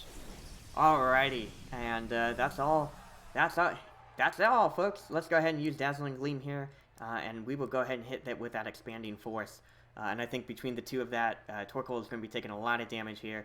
Rillaboom has no priority it can use, and so, yep, Dazzling Gleam is enough to knock out this Rillaboom. Doesn't do too much on that Torkoal. Critical hit, though, does actually a considerable amount, which is nice. Just to put the icing on the cake with that Dazzling Gleam. And we are going to get this empowered Expanding Force just ramming through Torkoal, knocking it out. So great battle there. I think if Torkoal did actually go for Eruption, it would have, done a lot more damage. And we figured it out against Soul, the Sun team, and we made it work. So glad that we delayed the weather there until the very end, and we knocked out that Rillaboom, and those Airstreams came out the proper timing. Great switches all around. That was an awesome battle. Yeah, I'm feeling jazzed about that one. All right, we'll do one more, and then I'm kind of parched. I need to get more water for sure. We've been at the stream for about an hour now, guys. So thank you so much for tuning in as we continue this battle. Hopeful that we can get a good streak before we have to end it. But I'm confident we can. All right, so Sento is next, and Sento has a very interesting team. We got Rotom Mow, Haxorus, Milotic, Urshifu, and Galarian Weezing, and Talonflame. This team definitely seems ripe for the picking to deal with Gastrodon, but that Rotom Mow is going to be a little bit harder to deal with here. So I want to keep Gastrodon in the back until I figure that out. I don't like Togekiss as much. Actually, I do. Okay, so I kind of like Togekiss. I kind of don't like Togekiss. Then the main thing about Togekiss here is that I think I don't need Weather Pressure. I think what I need is more of like I can knock out Talonflame in one hit, right? So if I went in Tyranitar Togekiss, that's pretty much Talonflame's number. I can then have Indeedee, and then Gastrodon. And I think with that should be helpful enough to deal with anything that my opponent throws at me. If I do see something like a Max, just like here's a fighting type move against Tyranitar, that can help as well. That might also cause Urshifu to come in, which I can then exploit with, oh, well, if you come in, then you have to deal with the Sandstorm damage. If you had a Focus Sash, and then Togekiss can rip through you with something like Max Airstream or something. So I do see Togekiss as the premier Dynamax Pokemon in this juncture. Hey, what's up, Growlithe, for the win? Nice to see ya. This is actually my team for the Players' Cup, so not necessarily Series 5, just because Series 5 does ban a lot of these top Pokemon. You're seeing a lot of Rillaboom. I have so in my team I have Tyranitar, Indeedee, and Togekiss, which are all not allowed in Series 5. I do have a Series 5 team, and I can show you guys after the stream, but it is a different Pokemon, though. But we are going to see the Talonflame and Rotom, so I am glad I decided not to go immediately into Excadrill or not Excadrill, Gastrodon. So I feel like Gastrodon at the end game can win this.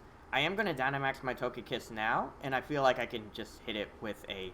I can hit this Rotom with like a Max Airstream just for effectiveness sake to match the Tailwind, and then afterwards I can do something else. So we are going to probably see Talonflame utilize this Max Air Tailwind. But yeah, this is for the Players' Cup. Oh, great question. So was this my Series 5 team? I forgot that the Series 6 was the most current one. Kind of. In Series 5, I kind of switched around a lot. I don't really have, like, one team, but more of just, like, a lot of Pokemon and kind of mix and match them. So I actually did use this to get to Master Rank in Series 5, I believe. And that was an episode in my, kind of my channel there. But, yeah, I think I did use some Series 5 Pokemon. So we are going to see the Tailwind come up from Talonflame here, as expected. Does Rotom go with that Thunderbolt? So, ooh, that was a lot of damage, actually. I wasn't a fan of that. But we are going to get this Rock Slide off. So that should be enough to knock out Talonflame. Awesome to see that. Talonflame is knocked out. And hopefully with a combination of Sandstorm and Max Airstream, we can knock out this Rotom. So we are going to do some... Oh, we knock out the Rotom. Awesome. This is actually... oh, you disbanded your Series 5 team. Well... Let me ask you, Growlithe, what was your Series 5 team? I'm curious. I always love learning about different people's teams. Actually, this Tyranitar, Choice Scarf Tyranitar, was a... I was beat by one once, and I was like, yo, this is awesome. And so I built one myself, and it's awesome to use. But, yeah, let me know what you use. I'd love to hear about it. But, alright, so we have Milotic coming to the fray here. And Urshifu is actually going to come out here, so... this is actually really great. I'm going to go ahead and use... I feel like Tyranitar doesn't need to do anything anymore. I feel like it already did its job. So I'm going to just Rock Slide. I think I'm going to Max Airstream this Urshifu. Because basically the thing here is that... it's... Yeah, I'm done. Melodic against Gastrodon, I win. Melodic can only freeze me to really make it happen. We are going to see this Dynamax. It's the Melodic. Urshifu can only be in a Pokeball. So this actually makes things a lot easier for me in the long run. So if we get a Max Geyser, it's beautiful. Shiny Melodic is beautiful, by the way. My sister loved one. I caught one for my sister a long time ago. Alright, so Growlithe has Cinderace, Dragapult, Shadow Tag, Gengar. Oh, interesting. Togekiss, Moxie, Gyarados, and G-Max, Rillaboom. Actually, I am curious though. Are you sure it's Gengar that's Shadow Tag, or is it that Gengar has the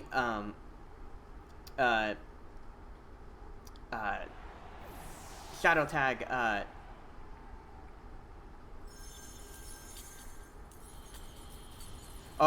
If Gengar's G-Max, because Gengar doesn't have that ability anymore because Megas don't exist. But anyway, so Milotic sends in Max Hailstorm. But that's a solid team for sure. A lot of great stuff there, and definitely hard to take on. Luckily here, thanks to the hail, we knock out this Urshifu, which would have been a huge threat. But honestly, at this point in the juncture, not a big deal. Urshifu is knocked out, and that's it. Milotic is going to be taking damage from that hail, and so will I, but I'm not too worried here. I am going to go ahead and send in...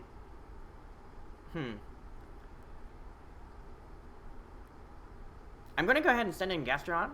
Idea behind this is actually not to worry too much about, like, Gastrodon's usage, but to rather just let the opponent know, like, hey, you pretty much are going to lose here. I'm going to go ahead and protect my own Gastrodon, and I'm going to go ahead and Max Guard with my Togekiss. Togekiss will not outspeed this Melodic thanks to the Tailwind, so not a big deal here.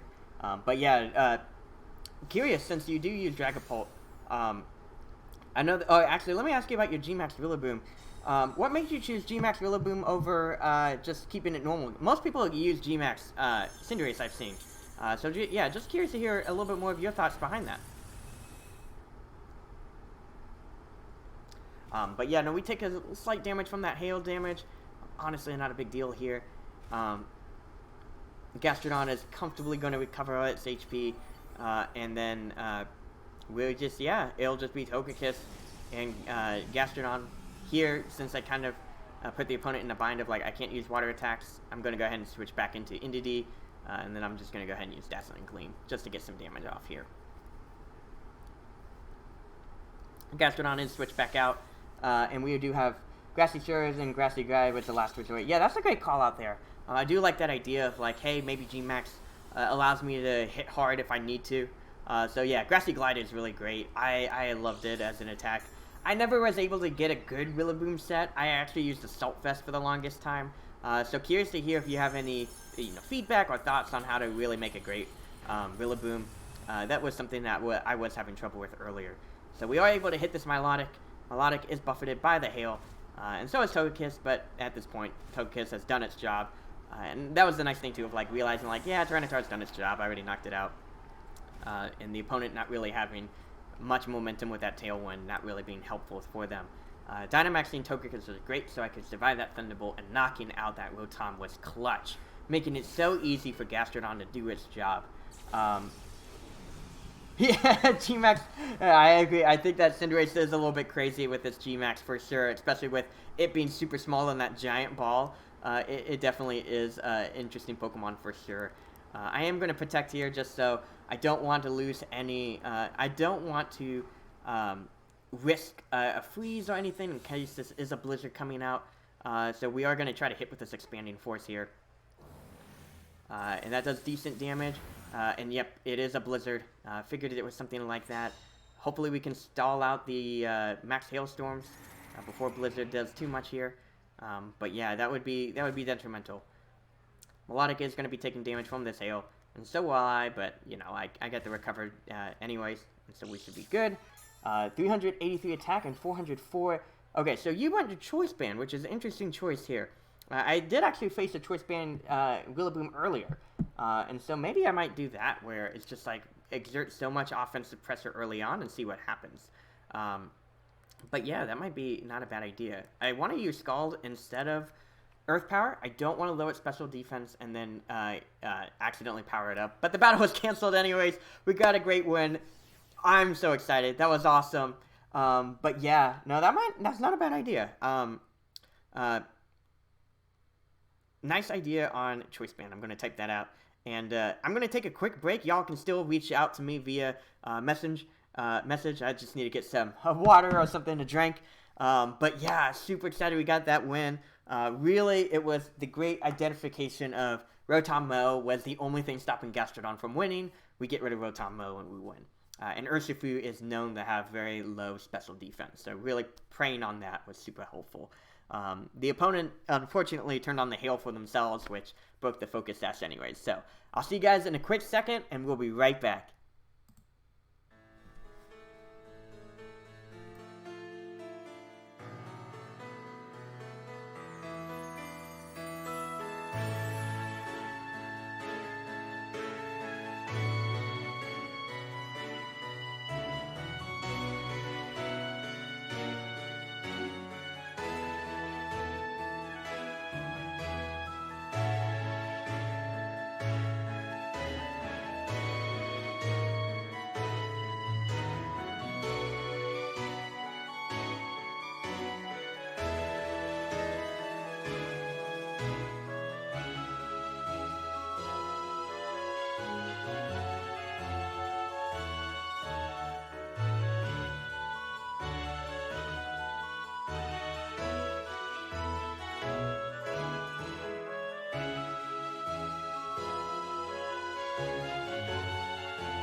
Welcome back, guys. Luckily, I remember this time to unmute myself. Great to see y'all. By the way, if you have been tuning into the chat, our good friend Growler for the Win has an awesome sets here for Moxie Gyarados, some Cinderaces. No, good, man. And Gengar. And just reading about the Gengar, I love the Icy Wind. Icy Wind on Gengar is such a great tech option there. It allows you to kind of really mitigate, work with speed control. And Gengar's naturally blistering fast speed is really helpful with that for sure. I personally have never used Gengar in competitive, but I have seen great Gengars in the past been used. And especially like, Sludge Wave is great too. I actually do have a battle video. I remember I was running a Ninetales Assault Vest Goodra set, mainly so Goodra's like special attack is like through the roof. Like I could take ice beams, ice attacks like that, like no questions asked. I think I lost a max of like 30 HP. And yeah, no, Sludge Wave was really strong against the Ninetales for sure. Psychic is also an interesting check option there, but really great against Urshifu Water. I think Urshifu Dark might be a little bit tougher to deal with, but you do have a lot of great Pokemon too, like the Gyarados and the Cinderace to help to kind of deal with that. So, awesome set there. Definitely check it out if you guys are interested. And with this, oh man, we're talking the dichotomy of Weathers and Trick Room here. We have Tyranitar, Excadrill, Torkoal, Venusaur, and Togekiss. Tricky thing here is that with the Tyranitar, he actually combos with Excadrill and Dusclops. Dusclops using the Bulldoze move in Trick Room to power up Tyranitar with the potential weakness policy. I personally like Choice Scarf just for the surprise factor. But that could be an interesting tech option if Tyranitar decides not to Dynamax immediately. I could try to surprise it with that Choice Scarf. I do like the idea of my own Tyranitar. I like the idea of Togekiss. There isn't really terrain control, but there isn't priority that I need to worry about, right? So it doesn't seem like Indeedee itself would be helpful. If I had Galarian Weezing, that's a whole different story, because then I could stop Sleep Powders. This is really tough, honestly. I think I might lead with Togekiss, Excadrill, and then have Tyranitar and Gastrodon in the back. I feel like if I can kind of call out my opponent not using Sun, I can make this work. The opponent just has a lot of different tricky things here. Oh, Growlithe mentioned about his Ferrothorn on Series 6 team. Yeah, Ferrothorn is actually really great. It's just a bully, especially with punishing physical attackers for sure. And you throw that in with Rocky Helmet, that is going to hurt, let me tell you. Alright, so we are going to have Togekiss and Excadrill lead off against Togekiss and Venusaur here. I feel like in this case, switching out Togekiss for my own Tyranitar will be helpful. And then I can try to hit this other Togekiss with Rock Slide, or I can try to hit with Iron Head. So the reason why is that I actually do believe that this Venusaur is going to Dynamax early. I have seen this before where Togekiss will Dynamax, Venusaur will Dynamax and use Max Ooze. But knocking out Venusaur early too would be helpful. I might do that. I think I'm going to go ahead and do that. I'm going to go ahead and use Max Airstream here, and then I'm going to get hit with Rock Slide. And we'll see what happens. If Venusaur decides to stay in, yeah, that's what I figured. We're going to see this Dynamax here, and I can survive at least one.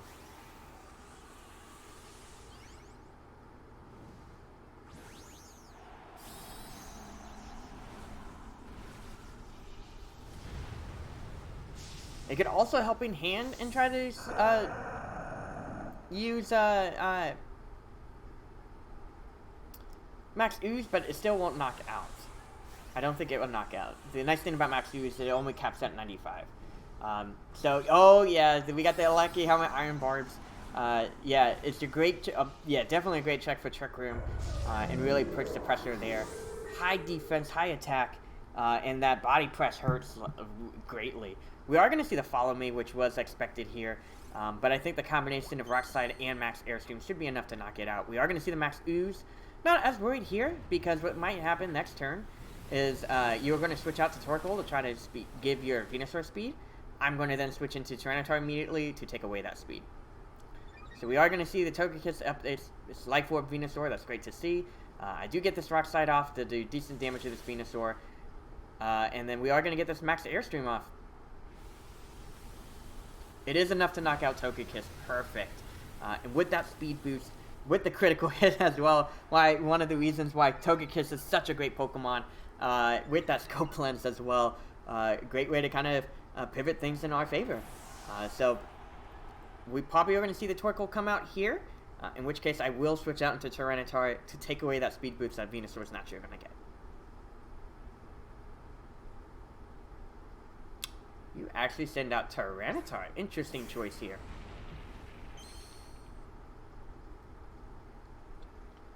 Tyranitar activates its own Sandstream. So, something tells me you might actually try to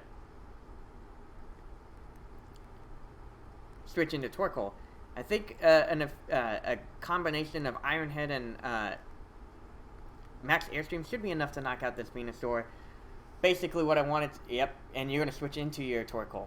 Interesting, that was smart. I like that a lot to change up, because my switch in would have had to have been Venusaur, Tyranitar here. So Venusaur is going to go for that Max Ooze. At +1, will I survive? I unfortunately get knocked out here. That's not a great look. Protecting there would have probably been our best option. But unfortunate there that I get the knockout there. That was a smart way to do that, for sure, from the opponent. We are going to be able to do something with this. I will get this Iron Head off, but knocking out this Venusaur is going to be our top priority, and I definitely want to make sure that this Venusaur is out of the field as quickly as possible. Luckily, with my own Tyranitar, I will be able to reset the weather to Sandstorm, and which will be very helpful in the long run. Torkoal will have to switch out to preserve the Sandstorm, but I think a combination of Crunch on the Venusaur and Iron Head on the Venusaur will be enough to knock this bad boy out.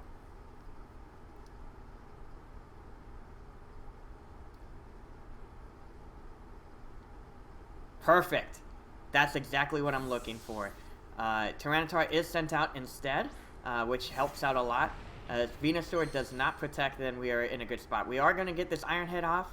And we're going to get this Crunch off too, because I'm Choice Scarf and he didn't realize it. And knocking out this Venusaur is very, very great. That KO is going to bring out Torkoal, and that's going to be enough to really make things a lot easier for me in the long run. One thing I do need to be mindful of is that, yeah, I feel like I can neglect the opposing Tyranitar for now and try to just aim at Torkoal. I think that's going to be our best bet here, because Torkoal is going to try to do things like, hey, I'm going to try to hit you with Eruption.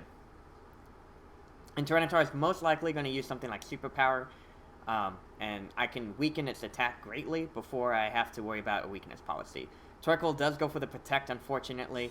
That does put me in slightly a bind here, because I did double target the Torkoal slot. We are going to see the Crunch, yeah, we're going to see both fail, and we are going to see the Superpower. No, we're going to see a Lash Out, actually, and it's going to go into the Excadrill slot. So, great damage there, but not enough for us to get KO'd. So we are going to go for, well, because the sun's up.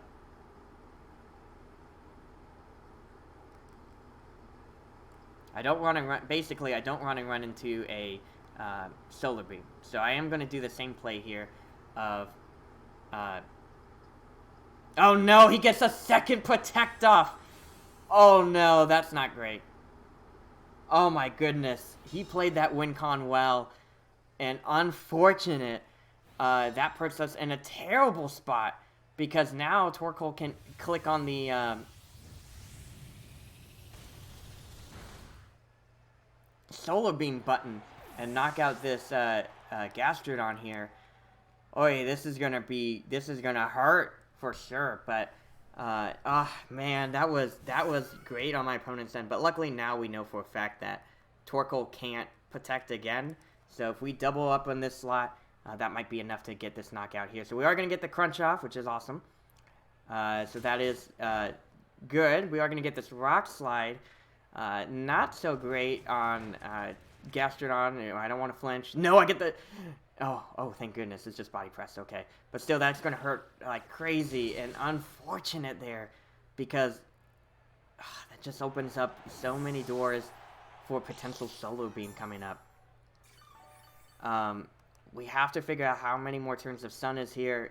This is terrible, this is terrible, this is terrible. That double protect, I mean, that was a win con. It was a win con, and he figured it out. So, this is terrible. I'm hopeful that we can at least get a superpower off. Torkoal goes for the protect. Okay, I can make this work. Tyranitar is going to go for the slash out here. That is going to do a decent amount of damage.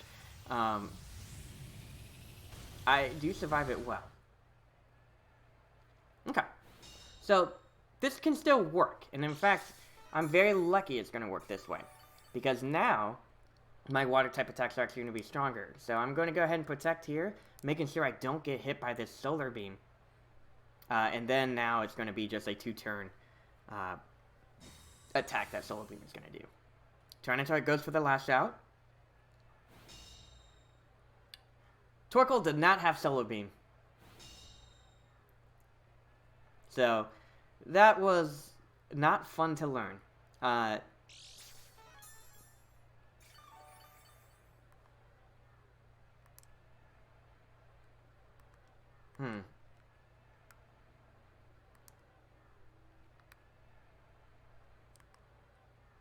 Yeah, I feel like ramming into this Tyranitar is going to be tough, but man, I wish that we had a better shot here.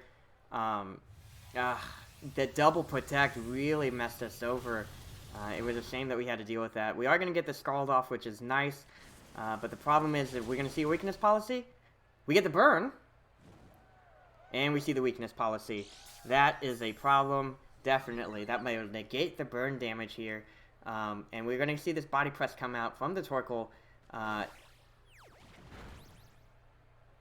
Thing is, do we think that we could survive, once we get 2 leftovers, can we survive 1 attack from Tyranitar, and slowly but surely bring it down? That is the question of the hour. So let's see what we can do here. Oh my goodness, I am not doing that well, guys. This is not looking great. I wish we could have figured something better out. We are going to see a Rock Slide, actually, which is a great call out there to make sure that I would get a flinch. And we are going to get this body press out. Luckily here, I am going to be able to recover, and that recover is going to be very helpful in the long run. So, alrighty, so probably going to expect a Rock Slide flinch. I am going to recover here, try to get all my HP back, and hopefully the slow burn from Tyranitar will be helpful. It could do something like Lash Out. So we are actually going to see Superpower, which is actually a really strong move. I survived with 10 HP. I survived with 10 HP. That's what I'm talking about here. And let's get that recover. Let's go. The recover is going to be great to get all my HP back. Oh, look at that recovery. And we are going to see this body press here. That body press is going to put some pressure on us. Yeah, so we are going to get this HP back thanks to the leftovers. I think I'm going to do one more cover just in case. One more protect and recover combination, and then hopefully we can get it down to where it's just Gastrodon versus Torkoal, and that will be helpful in the long run of just really knocking out the opponent. So we are going to see this protect here from me, and the opponent is going to go ahead and use Rock Slide again. I will avoid that. Torkoal is going to body press. I will avoid that as well, and get some more HP recovery thanks to the leftovers. And Tyranitar is going to get that burn. I think what Tyranitar is trying to do is preserve its higher base attack moves, like Lash Out, since it only has 5 power points. So Superpower is totally fine. I will take this Superpower. Now its attack is super low, and so now I can probably start going on the offensive a little bit more. So we're going to get this recover off, and I think next turn I can definitely get another recover off. So perfect there. Torkoal is going to go for that body press. I take that like a champ. And soon enough, it'll be Gastrodon v Torkoal. And that's exactly what I'm looking for here. Tyranitar is going to take that burn damage, which will hopefully be able to lower the effectiveness of Tyranitar in the long run. Now with the burn at neutral attack, that is going to be helpful. Tyranitar might go for another superpower, but yeah, oh man. And hey, we got a cancellation. Oh my goodness, we figured it out. We made it work. I can't believe it. The opponent decided, hey, you know what? I'm not going to try to give this a shot. And we got very lucky. That Torkoal did not have Solar Beam. I was confident that Torkoal was going to have Solar Beam. We did it. Gastrodon for the win. Let's get hype in the chat for Gastrodon. Can we get some hype in the chat? Let's get some raised hands. Let's get some excitement. Gastrodon holding down the fort there. Gastrodon is actually one of my favorite Pokemon to use in the Sun and Moon metagame as well in 2016, so I'm very excited to bring Gastrodon back here in Sword and Shield as well. Super helpful, helps shut down Dragovish, helps shut down Milotic. There is so much that Gastrodon can do with that, and even without using Storm Drain, Gastrodon really does exert a lot of great pressure. And speaking of great pressure, this team, without Rillaboom, Gastrodon does a really great job against. I do need to be mindful that Colossal could carry Solar Beam, and thus a max overgrowth can happen. But it is something I can play around with or work through. If it's a Azumarill get a Colossal lead, then Sunanin Gastrodon right then and there would be perfect. I'll take in that Water attack. If it's an Aqua Jet coming in a Colossal, and then I can try to knock out Colossal with another attack like Excadrill using Max Quake or something. So I feel like in this case, Excadrill Togekiss. And then, yeah, and then Tyranitar Gastrodon. And I think that will also help deal with, Dragapult. So, it could be Dragapult is the one to activate the weakness policy on Colossal as well. So we have different ways that we can play around this, and so I'm confident that the way that we decide this is going to be, helpful. So we are going to see the Dragapult Colossal come out. So a very common strategy here. And I have Togekiss and Excadrill. So Colossal is probably going to Gigantamax, and it's going to go with the whole max attack here. The problem with Excadrill is that Colossal, if he uses Max Flare, Excadrill's Focus Sash will be broken thanks to Surf anyway, so I won't be able to survive it. So I think in this case, I do want to hit Dragapult before Colossal can do anything with a Max Quake, and then come in with Tyranitar to kind of give me that guaranteed speed. I'm pretty sure I will have to lose one Pokemon here, but if I can stop Colossal's Rampage, that is going to be helpful. So Tyranitar is going to switch in. Are we going to see the Dynamax from the Colossal? Colossal actually switches out. And we are going to see Rillaboom come in. So, a very interesting choice there. Mosso Menos, if this is bad or good. I am glad I didn't use Max Quake on Colossal. I think that this can work. I will stop Colossal. I can play around with Colossal, I think is what is happening here. This does put Tyranitar in a bind. Tyranitar does not want to deal with Rillaboom. But if I can hit Dragapult hard, that can be very helpful in the long run.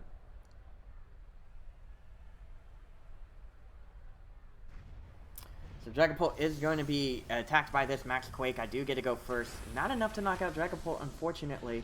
A little bit bummed to see that. And Dragapult actually lowers our attack, which also is not a great thing to see. Critical hit on me. Come on now. Yeah, so great support from Dragapult to really bolster the opponent there.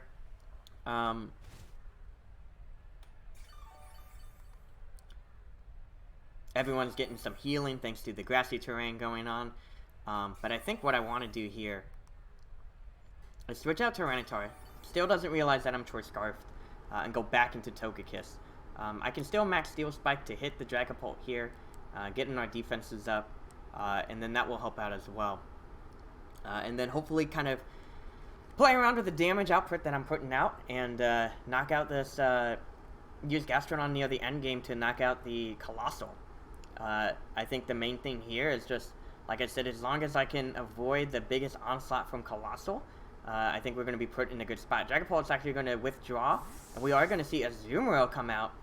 Man, it's a revolving door Pokemon because the problem here is that I most likely will want to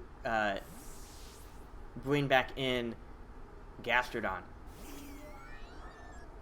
Rillaboom is actually going to Dynamax here.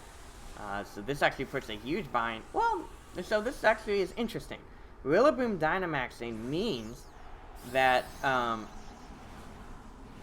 it's not going to attack. Yeah, it's probably going to attack the Togekiss slot, which is totally fine if I can knock out Rillaboom. So I do get off the Max Steel Spike. This will help kind of survive some of the defense attacks that Rillaboom might throw out at us. And I think the double target into the Rillaboom spot is going to be super helpful. But yeah, Rillaboom is most likely not going to switch out. We're going to see the G-Max Drum Rush, Drum Solo, but luckily we survived that thanks to the defense that we got. And I think with the combination of Azumarill and Rillaboom, yeah, Azumarill took some decent damage there, but I think right now we want to really up our defenses here. Excadrill doesn't seem to be doing too much that I want it to do, and that's okay. I have other ways to deal with Colossal.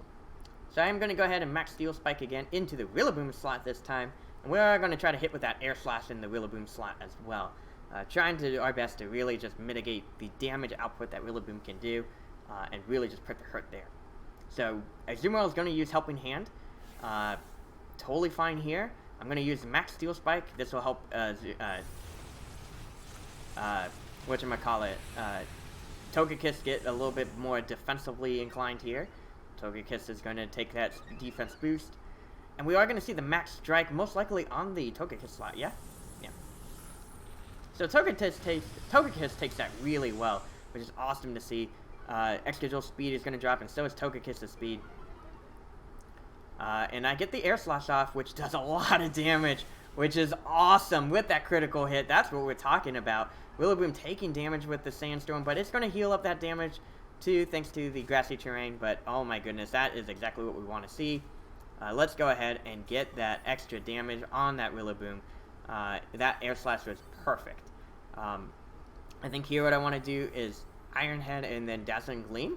I think between the two attacks, that should be enough to knock out Rillaboom, which therefore gives Gastrodon much breathability into finishing up the game. So let's go ahead and do that. I don't want to miss here. This next turn is going to be vital in making things work.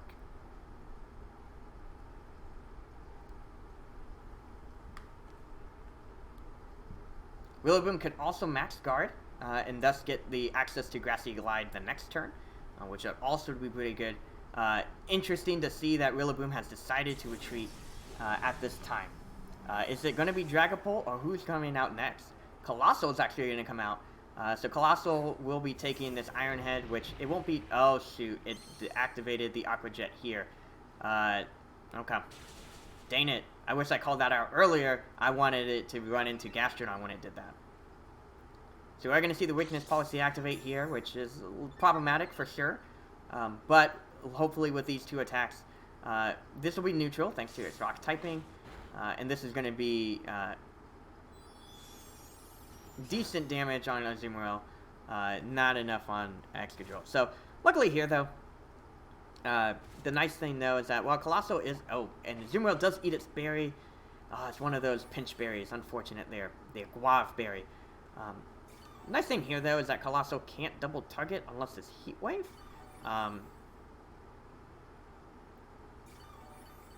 it can't Dynamax, so it's not going to have access to Grass-type moves. Or, I'm sorry.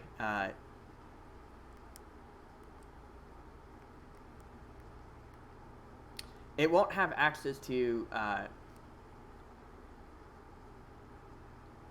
Solar Beam, right? Because there's no Sun support or things like that. So we are going to see the Helping Hand come out here, and I'm pretty sure this is the Heat Wave. So hopefully this will be enough to...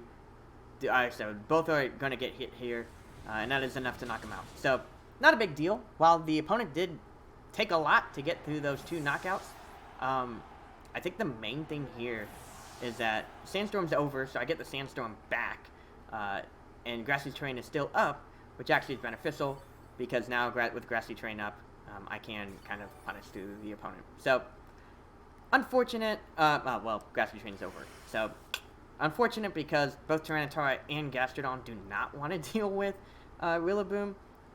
So that was a smart way to kind of save Rillaboom for much later in the game. This is tough. really smart on the opponent for reading through this. Tyranitar brings up the Sandstream back up in the game. I do lock out water attacks, but at this point it doesn't make a difference. We're going to see the... and I think that was really smart. The opponent knew the likelihood of switching out via Dynamax is very low, and so calling that out was a great call out there. Shoot. So I like the idea of Rock Slide, and I like the idea of Earth Power.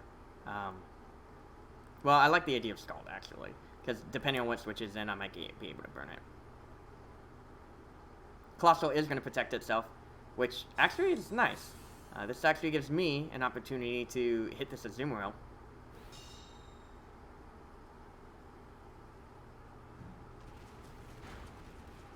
I don't get a flinch, but I get Parasong coming in, which is... Oh, this is so dirty, because in Gen 6, I used Parasong Azumarill all the time, and I loved it, and it was one of my favorite Pokemon. So now the fact that I'm in Parasong hurts a lot. This is a kick in the pants for sure. So we're going to Rock Slide again, and we're definitely going to Scald this Colossal spot. I got to knock out 4 Pokemon in 3 turns.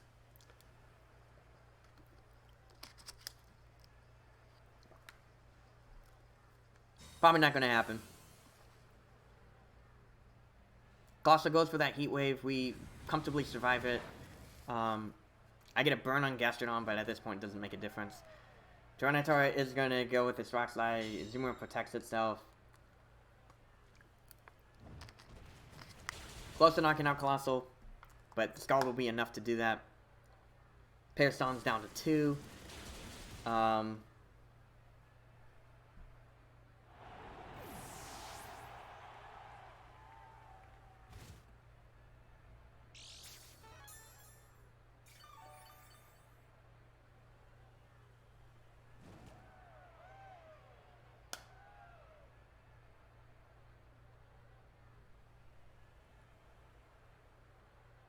Probably Rillaboom coming back in to use the Grassy Glide here.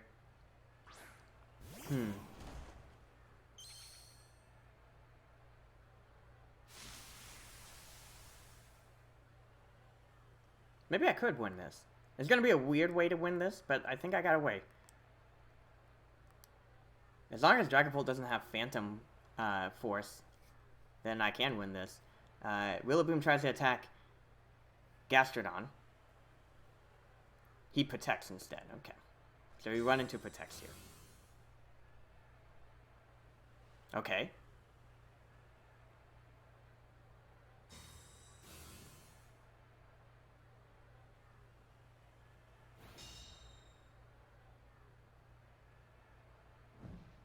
Sandstorm is enough to knock out Azumarill.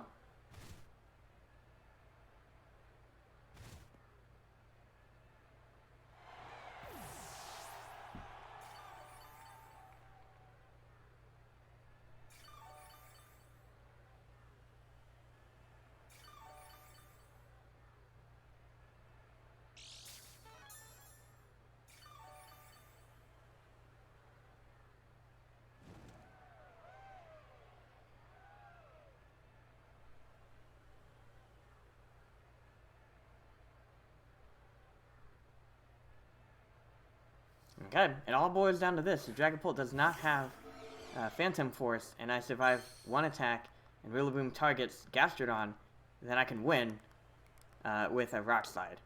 So I am going to Earth Power this Dragapult, and let's see what happens. Dragapult could also protect, in which case then nothing happens. We lost. We could see a Breaking Swipe as well. Rillaboom is going to Grassy Glide the Tyranitar slot. Dang it. That's the one slot I didn't want you to target. And Phantom Force is a checkmate. So we lost, unfortunately, with that Parasong. So really great tech there of really adjusting based on what I had. And that's enough. That's it. Dang, that was a tough one. Yeah, because if I did outspeed and I did get that Dragapult with the Rock Slides, then that would have been enough to win. But he correctly predicted that it was Gastrodon that Tyranitar was the biggest threat. So, dang it, that was a tough one for sure. I think the thing was he did unconventional plays to make it work. And like I said, I even said this during the battle, it's very doubtful you would switch out doing a Dynamax, but he did the right thing by switching out at that one moment, because I wouldn't have brought in Gastrodon doing that Dynamax. And so, if I did bring in Gastrodon at that time, what would have happened would have been I would have given it a free turn, and then that would have been enough for Excadrill to have knocked out the Colossal. His team was definitely battered for sure, but he made it work. He ran with it, so amazing job. Man, we are not winning that many today, guys. We need some more hype in the chat. Let's get some hype for Gastrodon. Let's get some hype for Corsola. Let's get some hype for Tyranitar and Excadrill and Togekiss and Indeedee, Edgy Audino. Come on, let's get some hype. Who's excited? Let's get some hype. This is tough. This is tough. Today is I've been battered today, but it makes sense. We're at the last day. Fighting a lot of better trainers here. We got Dimitri up and running. And Dimitri has Porygon 2, Incineroar, Primarina, Togekiss, Rillaboom, and Dragapult. So, yeah, a lot of different things going on here. I like the idea of Gastrodon in the end game. I don't like that I had to deal with Porygon 2. Porygon 2 is a really hard Pokemon to deal with overall. I used one in Sun and Moon, so I know it can be really defensive, especially back in the day with Z moves I could handle well. Nowadays, it's going to be those Dynamax moves, so I feel like Togekiss can be helpful. I don't know if I want to lead with it. I could do the Excadrill Togekiss lead. I do like to turn off the terrain. I think that if I decided not to bring in Gastrodon, right? So let's say we did Togekiss, Excadrill, and then Indeedee and Tyranitar.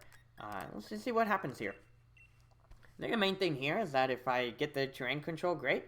If I want the weather boost to really power through my opponent and wreck their shop, I can do that too. Yeah, and it's just unfortunate I don't get the KOs on Dragapult, which I really want. That's the big one. If I got that one-hit KO last time, I think that would have been really nice. Before the Breaking Strike came out, yeah. If I KO'd that Dragapult at that moment.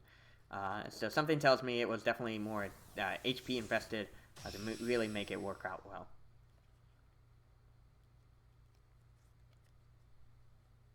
But yeah, we'll see.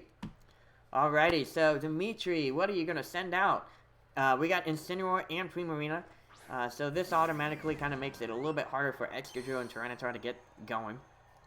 But I don't want to deal with any shenanigans like fake outs or things like that. I don't think Dynamaxing now is the right call. I think right now what I want to do is just get some damage off. Let's see what happens. And then we'll go from there. So I am going to hit with this Dazzling Gleam. Hopefully we can get some super effective hits. Primarina also is very tough because Primarina actually learns Energy Ball, which is a great counter to Gastrodon. So a lot of it is harder to play with.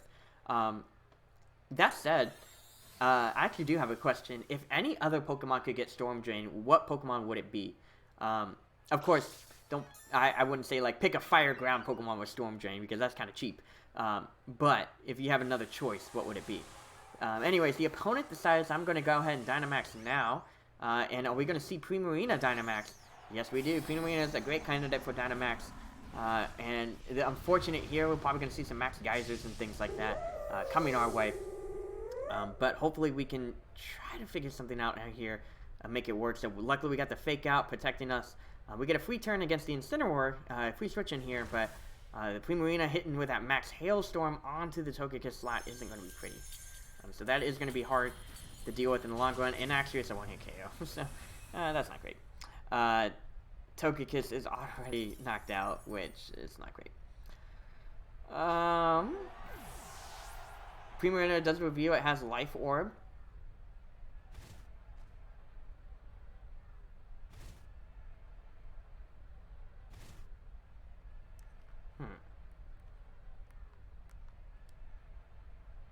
Okay, so what I'm trying to do here is if I bring in Excadrill, I'm going to then try to use Max Quake on the Incineroar slot and then follow me here. The reason why I'm going to try to do this is that Primarina might try to hit with something like Primarina might try to hit something with like Max Geyser, and so by dealing with that, it will be a lot easier. So Rillaboom is sent out, which is, oh my goodness, this is literally the last Pokemon I want to see sent out. It's frickin' Rillaboom.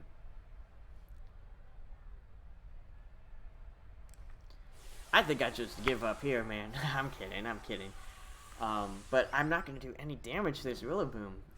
But I will get the special defense boost, which will be very helpful in the long run of things. And luckily, Indeedee only has to survive one attack versus an assault from Incineroar and Primarina. So I can see this Follow Me. This Follow Me is going to try to bring the attack to Primarina. And we are going to get the Max Quake Strike at natural outspeed anyways, so having Tyranitar does not add any benefit here. So, not very effective. Does decent damage, but I do get the special defense boost, which is awesome to see. Primarina is going to use that Max Geyser. I'll survive one. And I think what I want to do is another Follow Me to try to survive two attacks here.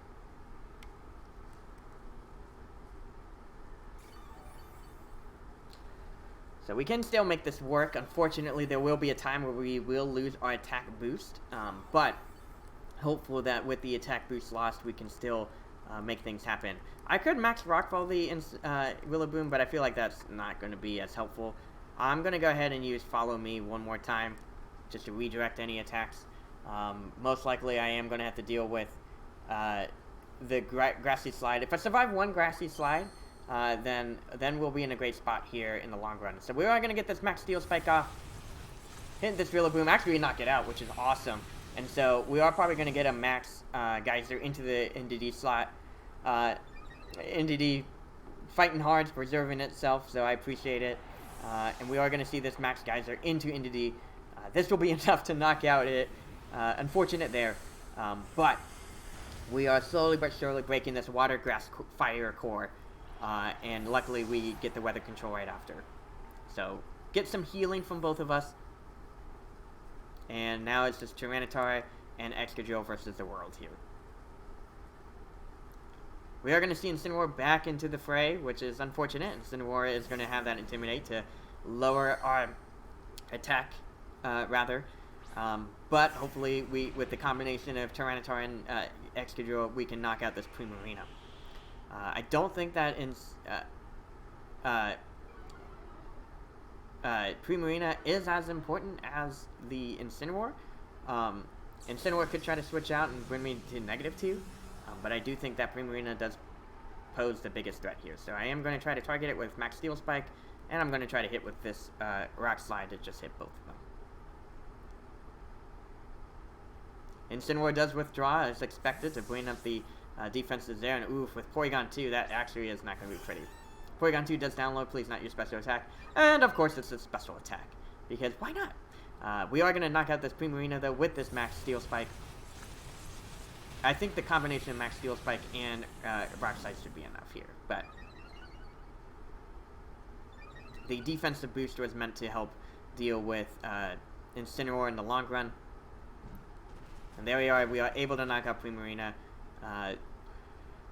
Finally being able to deal that. So, it is a 2-2 situation. Porygon 2 also has Recover, which is great.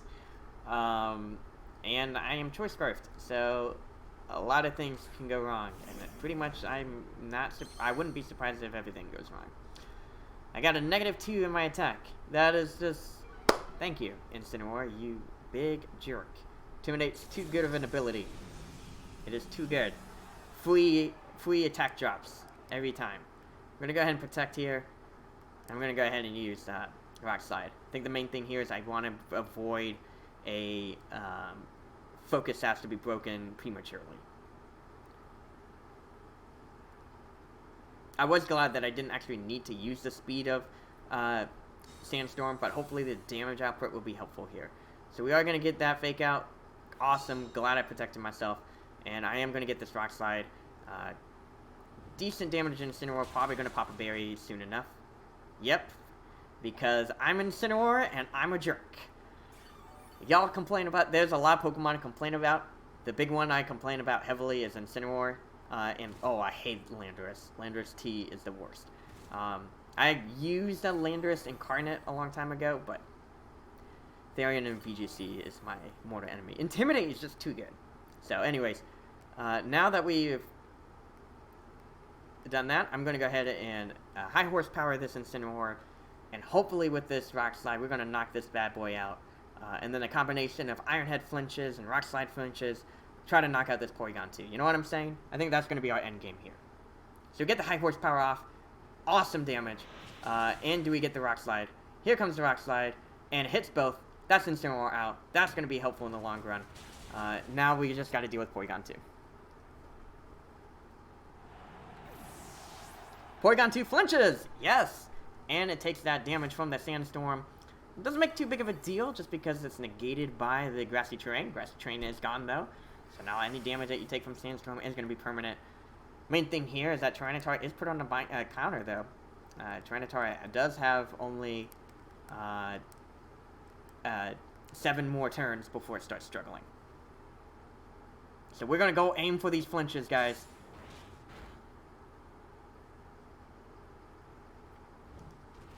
Do we get a flinch? We got a flinch! Let's go. Let's keep it going.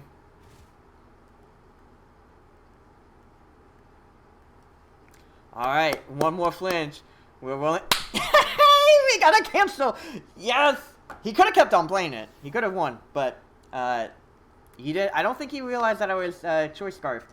If he found that out, he'd be pretty angry, because basically if he gets one recover off, we just keep on waiting until Tyranitar doesn't get flinches anymore. Start struggling, and you would have won. But, oh my goodness, we found it. I think the main thing there was, although we lost Togekiss pretty early on, it was really, it boiled down to making sure that the rest of Primarina's Dynamax was not useful. And we did a great job there. Even though my first turn of Dynamax, I didn't do as much damage as I wanted to, the special defense increase was so helpful in surviving that Max Geyser. And the next turn being able to outspeed both, thanks to the Max Steel Spike, was great. I was really surprised I didn't have to deal with a Grassy Uli, but I am beyond grateful that wasn't the case there. So, yeah, let's keep on going. There you go. That was an awesome win. There's an awesome win. Great job. Rankin Sir, you're climbing up. We are close to 40 battles here, guys. And it looks like we have been streaming for about 2 hours. I think this will be the last battle on Battle 40. Before I take like a official like stream break, kind of catching up on things at the home and things like that. So, all right. So we have an interesting team, very Trick Room oriented. We have Rhyperior, Oranguru, Lilligant, Torkoal, Dusclops, and Scrafty. The thing here that I'm worried about is that I like Corsola and Gastrodon for sure, especially against Rhyperior. I think that helps a lot in that fight. The problem that I'm most worried about, though, is Lilligant and Torkoal both tend to have Grass Move. Well, Lilligant would. And so I'm worried that would kind of cause the issue of, like, if I did Excadrill Tyranitar, I won't be able to kind of have Togekiss to help deal with Lilligant. I feel like if Lilligant comes up, it's going to come up first anyway, so I'm going to go ahead and go with Excadrill Tyranitar, Gastrodon, Corsola. I feel like the rest don't really, besides Lilligant, the rest don't really do much. And if I can deal with Lilligant early, and find ways to kind of mitigate Torkoal's effectiveness, i.e. like, oh, I turn off the sun, I think we can win this. Gastrodon actually can turn off the sun too, thanks to Max Geyser, so depending on the turn that I get to fire off the Max Geyser, that might be enough to be able to punish Torkoal. So, a lot of different options you have here. We're going to go ahead and go just like full offensive pressure and try to get some flinches here. So we are going to get Oranguru and Scrafty. And that will be versus Excadrill and Tyranitar. So, main thing here is that Scrafty will most likely try to use Fake Out. Question is, who's he going to try to Fake Out? My guess here is it is going to try to... Oh, actually, it has that Intimidate too. Unfortunate on our end, having to deal with Intimidate. I would expect Trick Room to come up here, so I am going to go ahead and switch out Excadrill now into Corsola, just so I get free attack there. And I think what I'm going to do here is I am going to go aim for, let's see. Rock Slide does damage to both. Iron Head guarantees that I do get to flinch a Oranguru. I could also Crunch. I'll go for Iron Head. I feel like hitting Scrafty now is not going to be as helpful.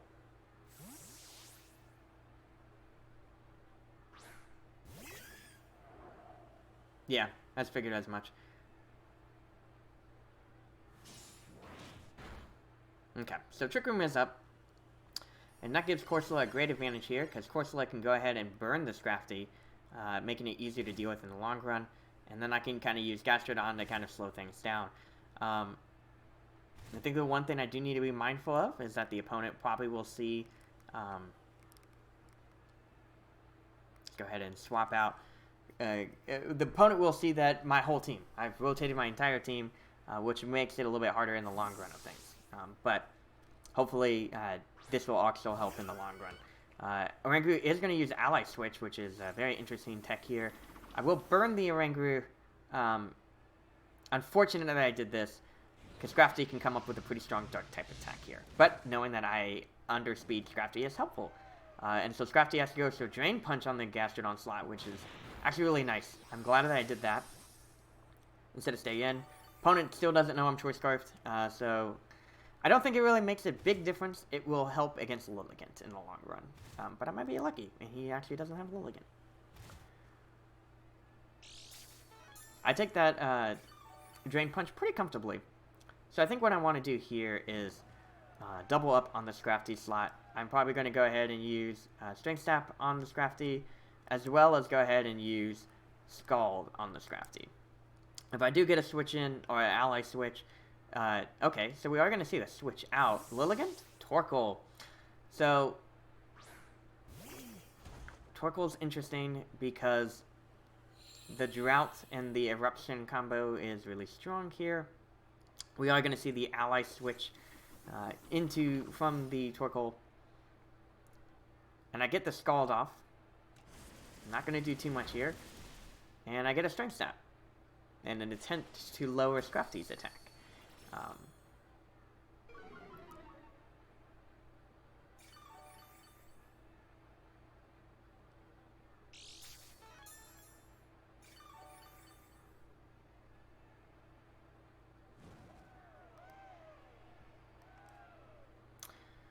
Very likely that Torkoal is going to try to do something like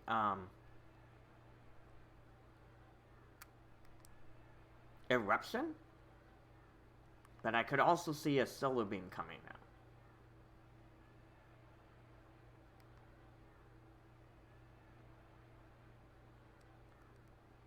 I kind of want a Light Screen. I kind of want to Protect to see that. Okay. A lot of switches.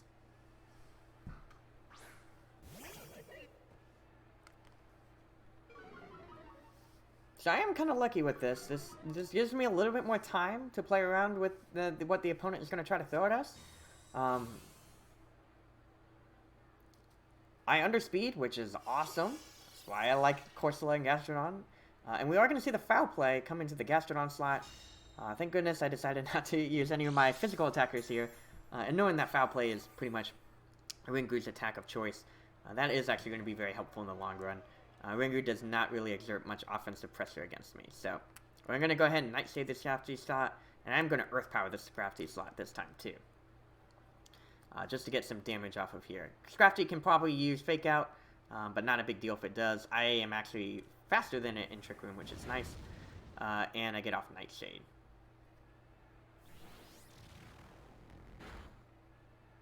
Scrafty goes for the Lash Out. Decent amount of damage. Do I Curse Body, disable it, and I get an Instruct. I wonder how this interacts. That's awesome! That's so cool! Cursed Body for the win! Oh my goodness, that was awesome. And Trick Room is over, so Scrafty pretty much is a sitting duck, so I am going to go ahead and double target that slot again.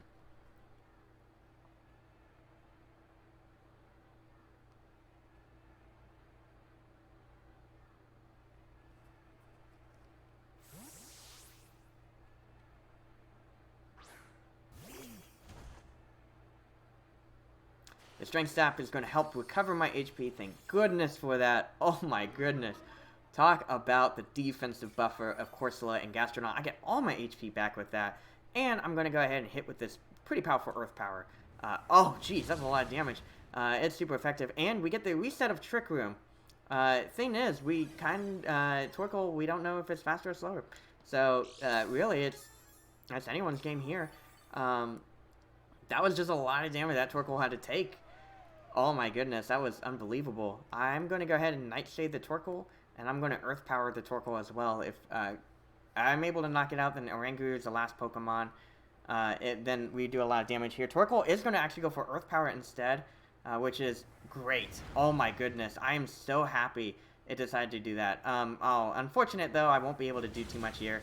The Nightshade won't work on Oranguru thanks to its normal typing, but oh my goodness, what a turn of events. And now without Torkoal, Instruct isn't going to do anything. Sunlight's over. And so I get Weather Control in the long run. Gastronaut holding out its own. Really, I think the opponent really expected a Speed Demons here. And the slowness has really been detrimental. 100%. So if I can burn off the Scrafty, we're going to be in a great spot here. Scrafty is sent out again. I lowers my attack even further, but not a big deal. And what I'm going to do now that the sun is gone is actually I'm going to go ahead and use Strength Sap. And so I'm going to Strength Sap Scrafty, and then I'm going to Scald Scrafty. Because what could happen here is that Lash Out, and then I Instruct the Lash Out, and the opponent decides to cancel the battle. Oh, unfortunate there. I think the main thing there is Ross didn't have a Grass move on his Torkoal. I think Solar Beam is such a great move on it. And once Ross didn't reveal that, it was easy to kind of work through that. So, awesome job. That was awesome. Galarian Corsola for the win. Yo, shout out to Pure Kitty, Just a Kitty, a long time ago, calling that out. Also, we got some followers here from the stream, so thank you for those who have followed during the stream. I appreciate it. You know what? I'll do one more battle. And then we'll go ahead and take an official break where we'll stop battling altogether. It's about 3 o'clock my time, so I think I need to get a couple things ready for the week. And hey, look at that, the 1606. Not a bad rating. Not a bad rating at all. We have been winning more than we've lost, especially with yesterday, but bummed of some of the losses we had. But yeah, that was a really great hand of the Trick Room. That was awesome. And really, the opponent... that Torkoal took way too much from my Earth Power, honestly. I was surprised it took that much, but that was a unfortunate end there. Alright, so we have Oliver. Oliver has a very interesting team. Big, interesting Pokemon is Galvantula. Galvantula has this attack called Sticky Web, which lowers speed whenever it uses the move, as well as very accurate Thunders. Another Pokemon to be mindful of is Clefairy, and we also have Rillaboom. I think the main thing here is that we want to get rid of Rillaboom early, but Galvantula also proves a threat against that, because Galvantula can try to knock it out. So, what I'm thinking is actually bringing in Tyranitar Togekiss. Alright, actually, Excadrill Togekiss could work too. Excadrill's immune to that. And then having Gastrodon in the back. And I don't think I need Speed Control. I don't need it. What I need is just Power Control. Yeah. And I think I can get that. I think I can definitely get that. Alrighty, Oliver. Let's see what you got. Once we knock out Rillaboom, it really is like an easier trek for Gastrodon to win this fight. And so, hopefully, trying to utilize what we have on our team, we can kind of make that happen. So we are going to see Cinderace and Clefairy early on here. So, this proves interesting, because what's going to happen here is that Cinderace is like, hey, I can hit Excadrill pretty hard. and it might go for that. I think that in the long run, I like my Gastrodon to be the one to Dynamax, but I can also use Togekiss to Dynamax early and help out here too. If I use Togekiss to Dynamax, I could probably target... basically what I'm going to do here is double target the... I'm basically going to get rid of this Clefairy now. Alright, now, I'm going to double target the Cinderace slot. Because what's going to happen is Clefairy might say, hey, actually, I'm going to go ahead and use... Max, I'm going to use Ally Switch or Follow Me, and in which case, we'll just ram into it anyways. But if not, then I will hit this Cinderace pretty hard. Cinderace will most likely try to do something like Max Airstream to try to up its speed. Growlithe mentioned that Cinderace was very, what was it? Very Soul Eater looking. So we will have to see how we'll deal with the Cinderace, but I think the double targeting here is going to be helpful. And imagine it trying to go on the offensive. Most likely it might try to just knock out this Excadrill. I really don't mind that. As long as we... And if Clefairy is like, follow me, great. Then we will have... Perfect. That's fine. Because I will double up in this Clefairy slot happily. And with that, trying to knock it out. So we are going to see the Max Airstream come out. It does change it to Flying type and makes Cinderace's probably going after Excadrill. Totally fine in this case. That just means that Excadrill will survive that. It acts kind of like a pseudo-focus staff because I survived for 2 turns. Cinderace loses some of its HP thanks to the Life Orb. I'm going to Iron Head here. A lot of damage. And I'm going to go ahead and use this Max Airstream.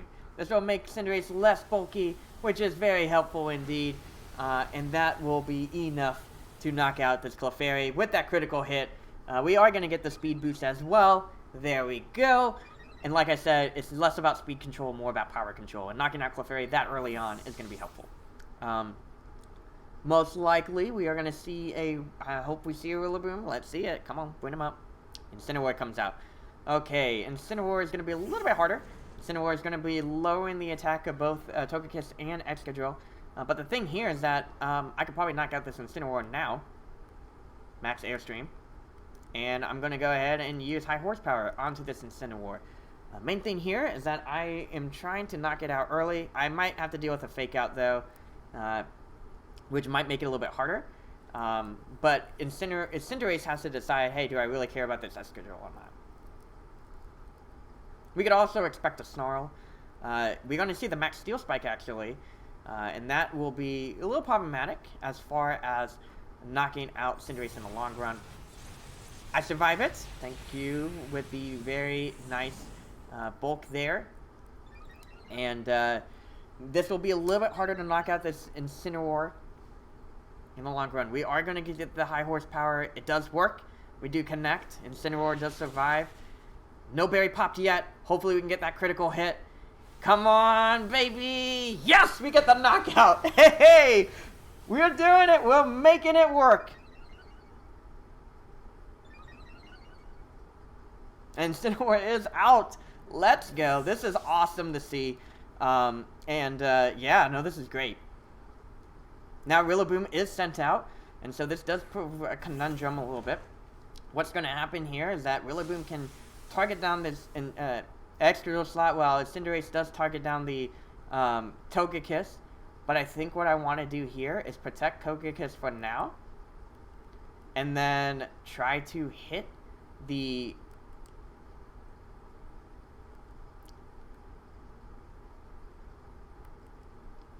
Yeah, I feel like I want to try to hit Cinderace just to make it easier to deal with in the long run. And the winner of this fight might actually be... because I don't want Cinderace to try something like Max Airstream. So we are going to see the Glass Eagle-Eye go into the Excadrill slot as that's fine.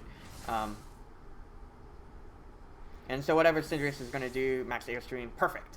Perfect. It does change into the Flying type, but you're not going to get a speed boost from me. I'm going to deny that ability. Cool. So now the thing here is that I want to knock out this Rillaboom as quick as I can. If you look at it, I got to use my Dynamax better than my opponent did. I got 2 knockouts. They only got 1. And I get the Psychic Seed. Doesn't really do anything against these physical hitters. But you know what? That's totally fine. I think that the Intimidate was perfect, and the defense was perfectly timed not to pop a berry, and being able to knock out that Incineroar. So, okay, what we want to do here is we're going to try to hit with this Air Slash on the Rillaboom, and we're going to try to hit with this Expanding Force on both of them. Really just targeting down this Rillaboom to make it easier for Gastrodon to win the end game. Most likely we are going to see an Iron Head, which is totally fine. But if we can get an Expanding Force, we can also do it that way. Cinderace is going to bounce? Perfect. I will take that happily.